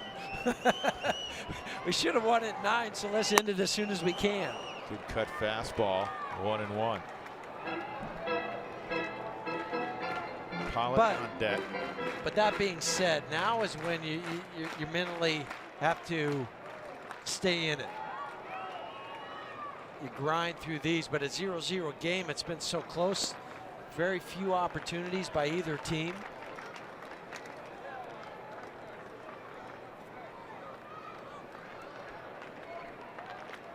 Arizona's left 10 on base. The Rockies have left 9 on base.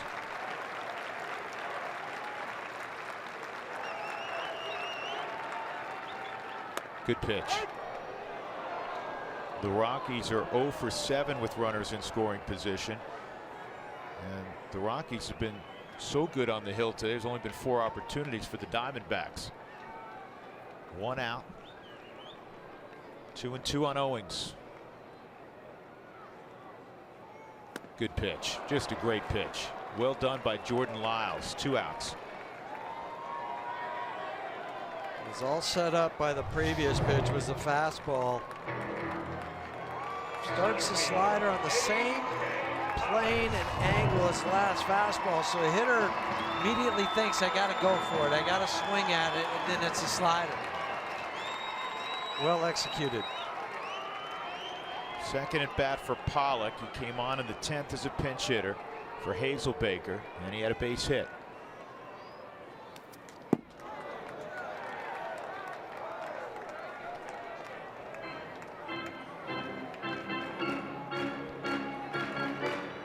With the win, the Rockies can sweep Arizona.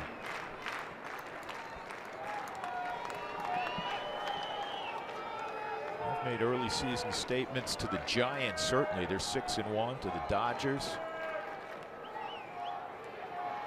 Good pitch. 97. Yeah. And this is what Steve Foster, when he moved Jordan Lyles to the bullpen, this is something he envisioned, because it's a big arm.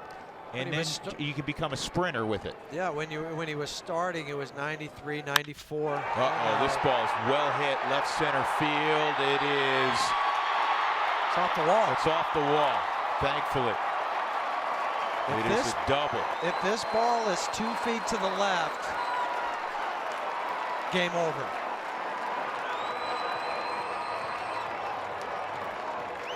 That was hold your breath time. And there's an overhang out in center field. You got the yellow line. This hits off You see the yellow line going up. Subaru Supermo four-seam fastball. Tails back over the inner, but watch where it hits. Wow. Just below the yellow line. And to the right of the line going up. 2 outs, Peralta at the plate. You got a guy who can really run at second base, so it's on Lyles to get David Peralta.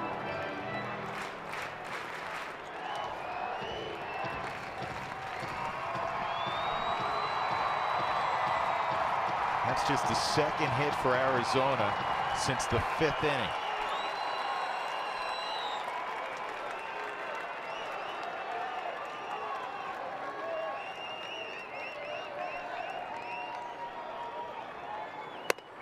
(2-0). Peralta is hitting .357 against right-handed pitching this year.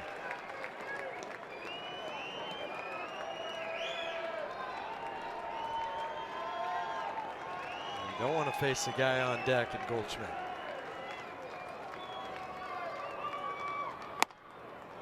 And it's 3-0.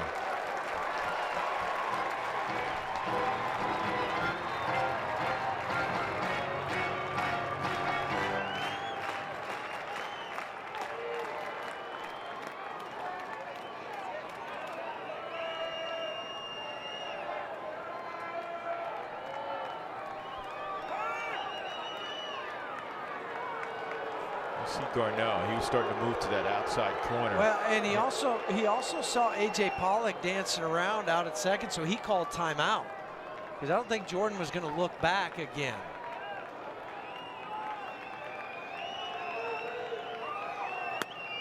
Oh wow, is that a cross-up? No, It's a strike. it's just off the glove. There's no cross-up.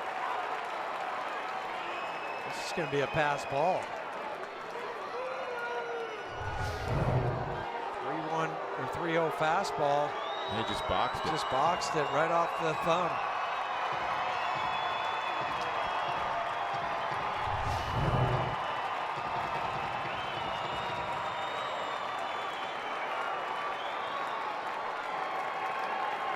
Two outs, Pollock at third.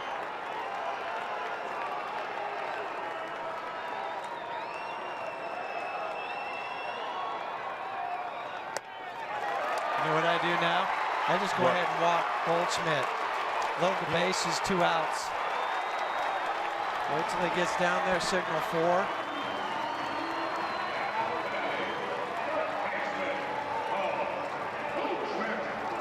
The thing about it, and the reason I may not, is Lamb is 4 for 6 lifetime against Lyles, and this is still right on right. I know it's Paul Goldschmidt, but Lamb has obviously seen Lyles very well, and obviously so has Goldschmidt. He's 8 for 18 with 1 home run. Yeah, but it's right on right. Pick your poison right now. They're going to go after Goldschmidt.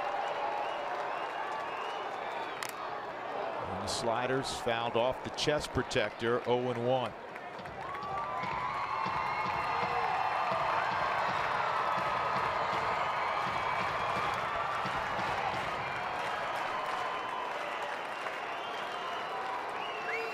Gotta make one pitch. That's what you tell yourself if you're Jordan That's all Lyles. you're doing.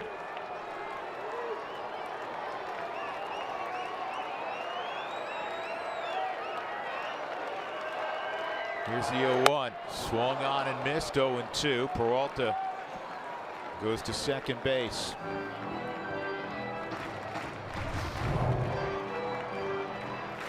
Just blew that fastball by Goldschmidt.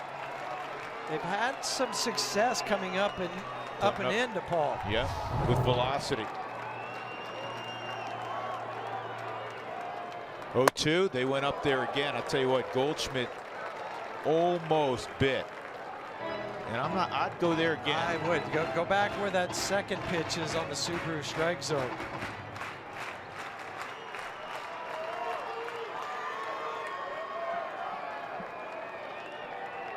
One and 2. In the air, foul, out of play. And they did. They went up there again.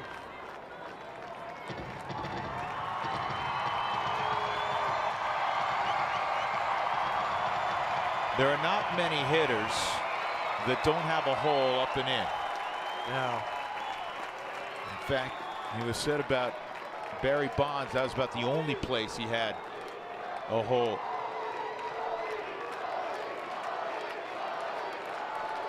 Lyles trying to get it to the 13th. Here's the 1-2. Good block. Like the encouragement. Lyles can be fine with first base open. But with 2 strikes, boy, he'd love to get Goldschmidt. You don't want to take it to 3-2. This is the pitch.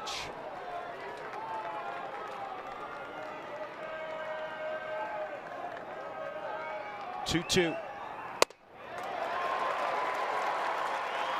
It's such also a fine line, Huey, between, you know, bell tie, real good hitting plane and getting it, you know, 6 inches above that. Because if you make a mistake, he'll hit it. But if you put it in your spot, you'll get the strikeout or the pop-up. 3-2, and he hit him. So now they're loaded for Lamb.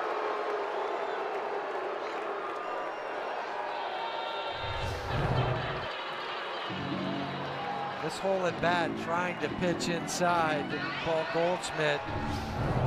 That one off the elbow. Now it'll be Steve Foster's turn to go out to Jordan and review the scouting report for Jake Lamb.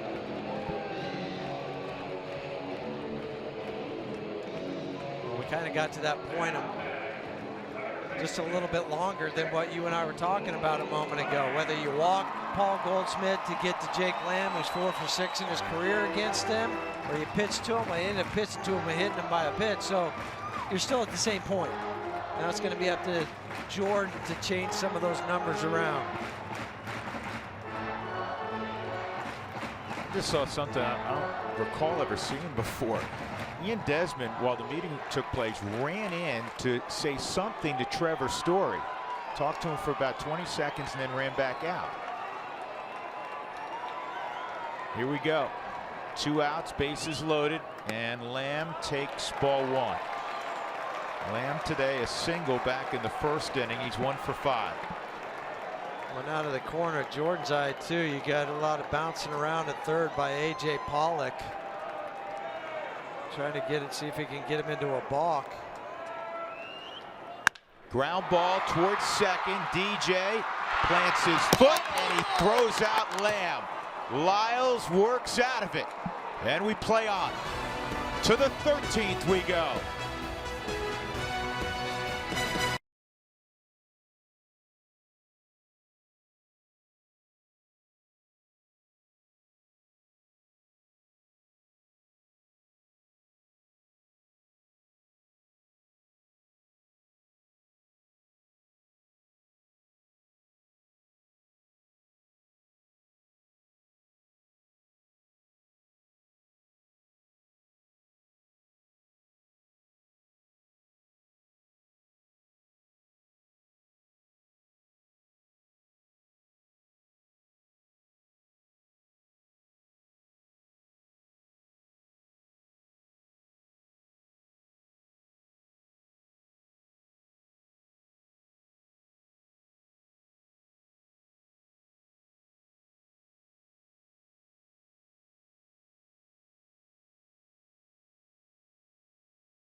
baseball player.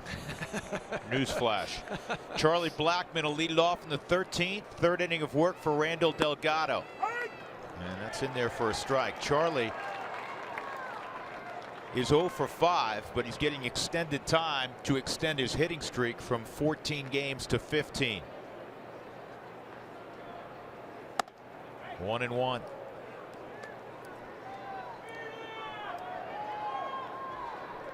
Not begging, just asking. How about a 13th inning bomb? That's a little begging, but that's okay. There's nothing wrong with it. That was a home run swing. This game was played in great sunshine, then half sunshine, half shade, and now it's full shade.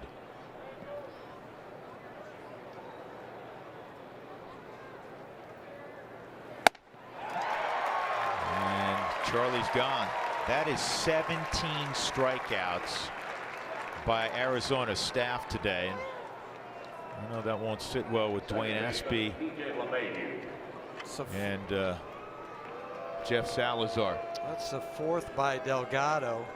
Patrick Corbin had 6. J.J. Hoover had 2. De La had 3. Archie 1. Tom Wilhelmsen 1.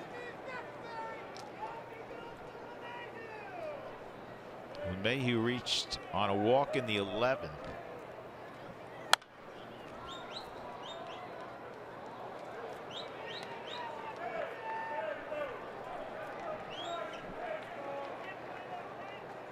Second time today that DJ's faced Randall. Walked back in the 11th. That was leading off the 11th. That inning, after Nolan flew out, Cargo had an infield hit, so it was first and second, 1 out, but unfortunately Mark Reynolds bounced into a 6-4-3.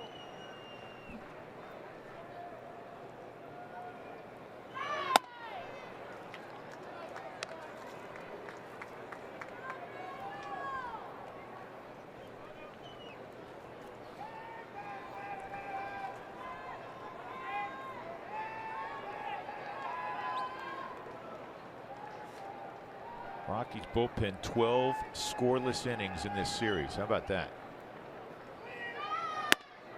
Wait a second. The count's 3-1. Yeah, you know, the board says 2-2. Our board says 2-2. It's 3-1. And Jerry Lane has it right.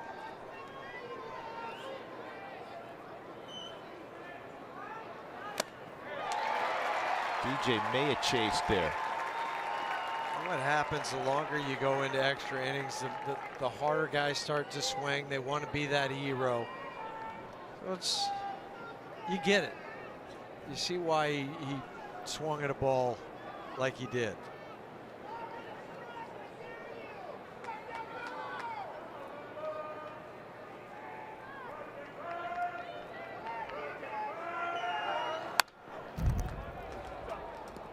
Delgado rears back and fires again.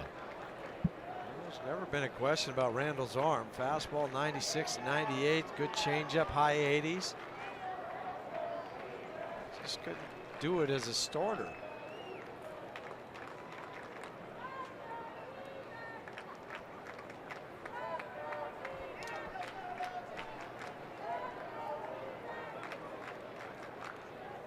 Another 3-2. And this is an easy play for Goldschmidt. 2 outs.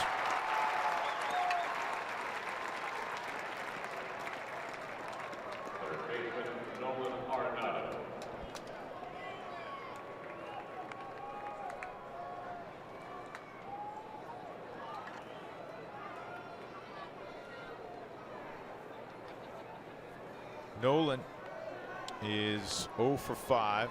A strikeout in the first, 3 fly balls to right field and a fly ball to left field. The ball he hit in the 9th inning took Peralta to the wall in right center. For a moment, I think Nolan thought he hit it out. He does have 1 home run in his matchup previous with Delgado, 5 for 12.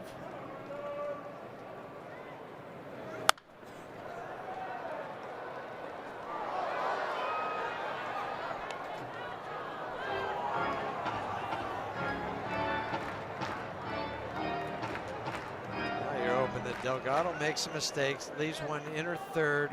Nolan pulls the hands in, pulls it to left field, out of here. Off the plate.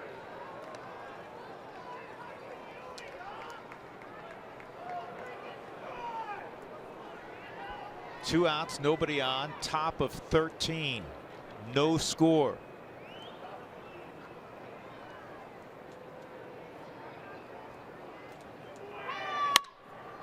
And this is a shallow fly ball that Peralta is going to get to, and it's a 1-2-3, 13th inning.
Later on, an all-new episode of The Club immediately following our post-game show. Look back in April, talk to Buddy.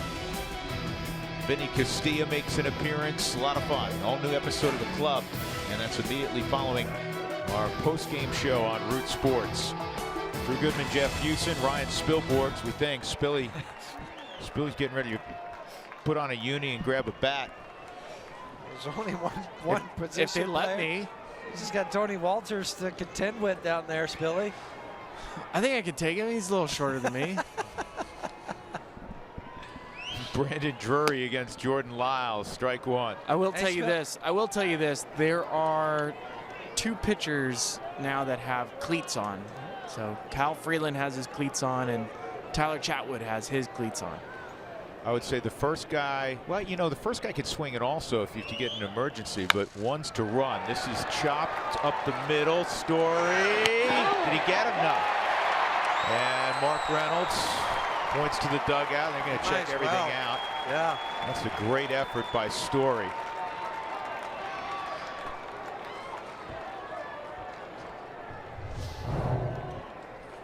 Down the line.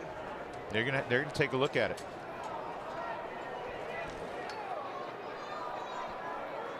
Yeah, I mean, it's just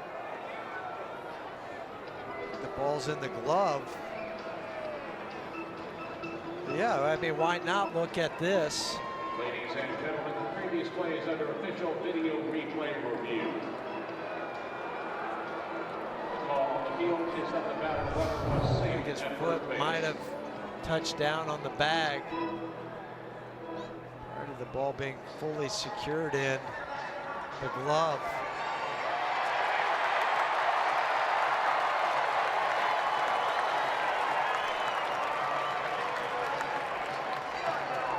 Nothing else Trevor could do on that play. Going up to the middle, you don't have time to turn.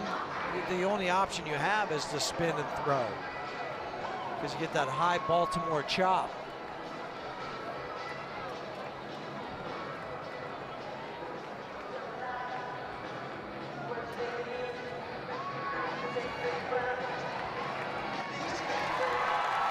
So an infield hit for Drury to lead off the 13th. call stand. The Colorado Rockies are now out of challenges. Descalso in a bunting situation. Good bunter.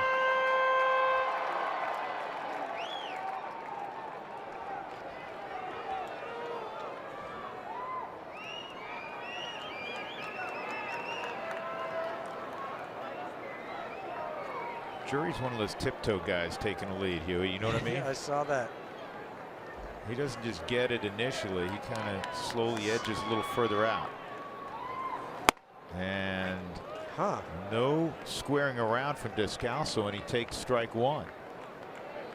Say, because that fooled me. You get a guy at second base, 2 shots at it. And they have Tomas on their bench, Mathis on their bench. McFarland's now up. Runner takes off. It was a hit and run. You're learning a little bit more about Torey Lovullo. But if I'm going to do that, if I'm not going to bunt, I'm thinking I might hit and run first pitch. But now, because if you don't, you take the first one, it's 0-1, it fouls the next one off. It's still in play. Yeah. Bunting's still in play. Still in play. That's what I mean.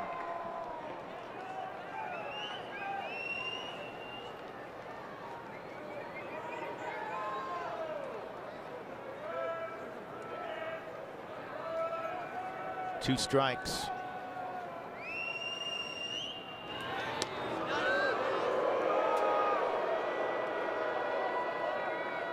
Chris Iannetta on deck.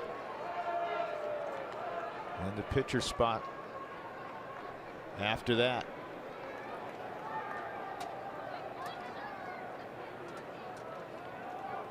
Slide step slider. This ball's well hit to right center field. Cargo going back. It is gone.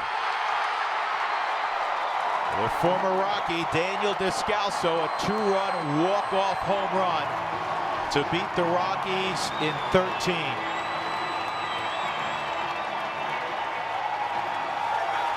On an 0-2 pitch.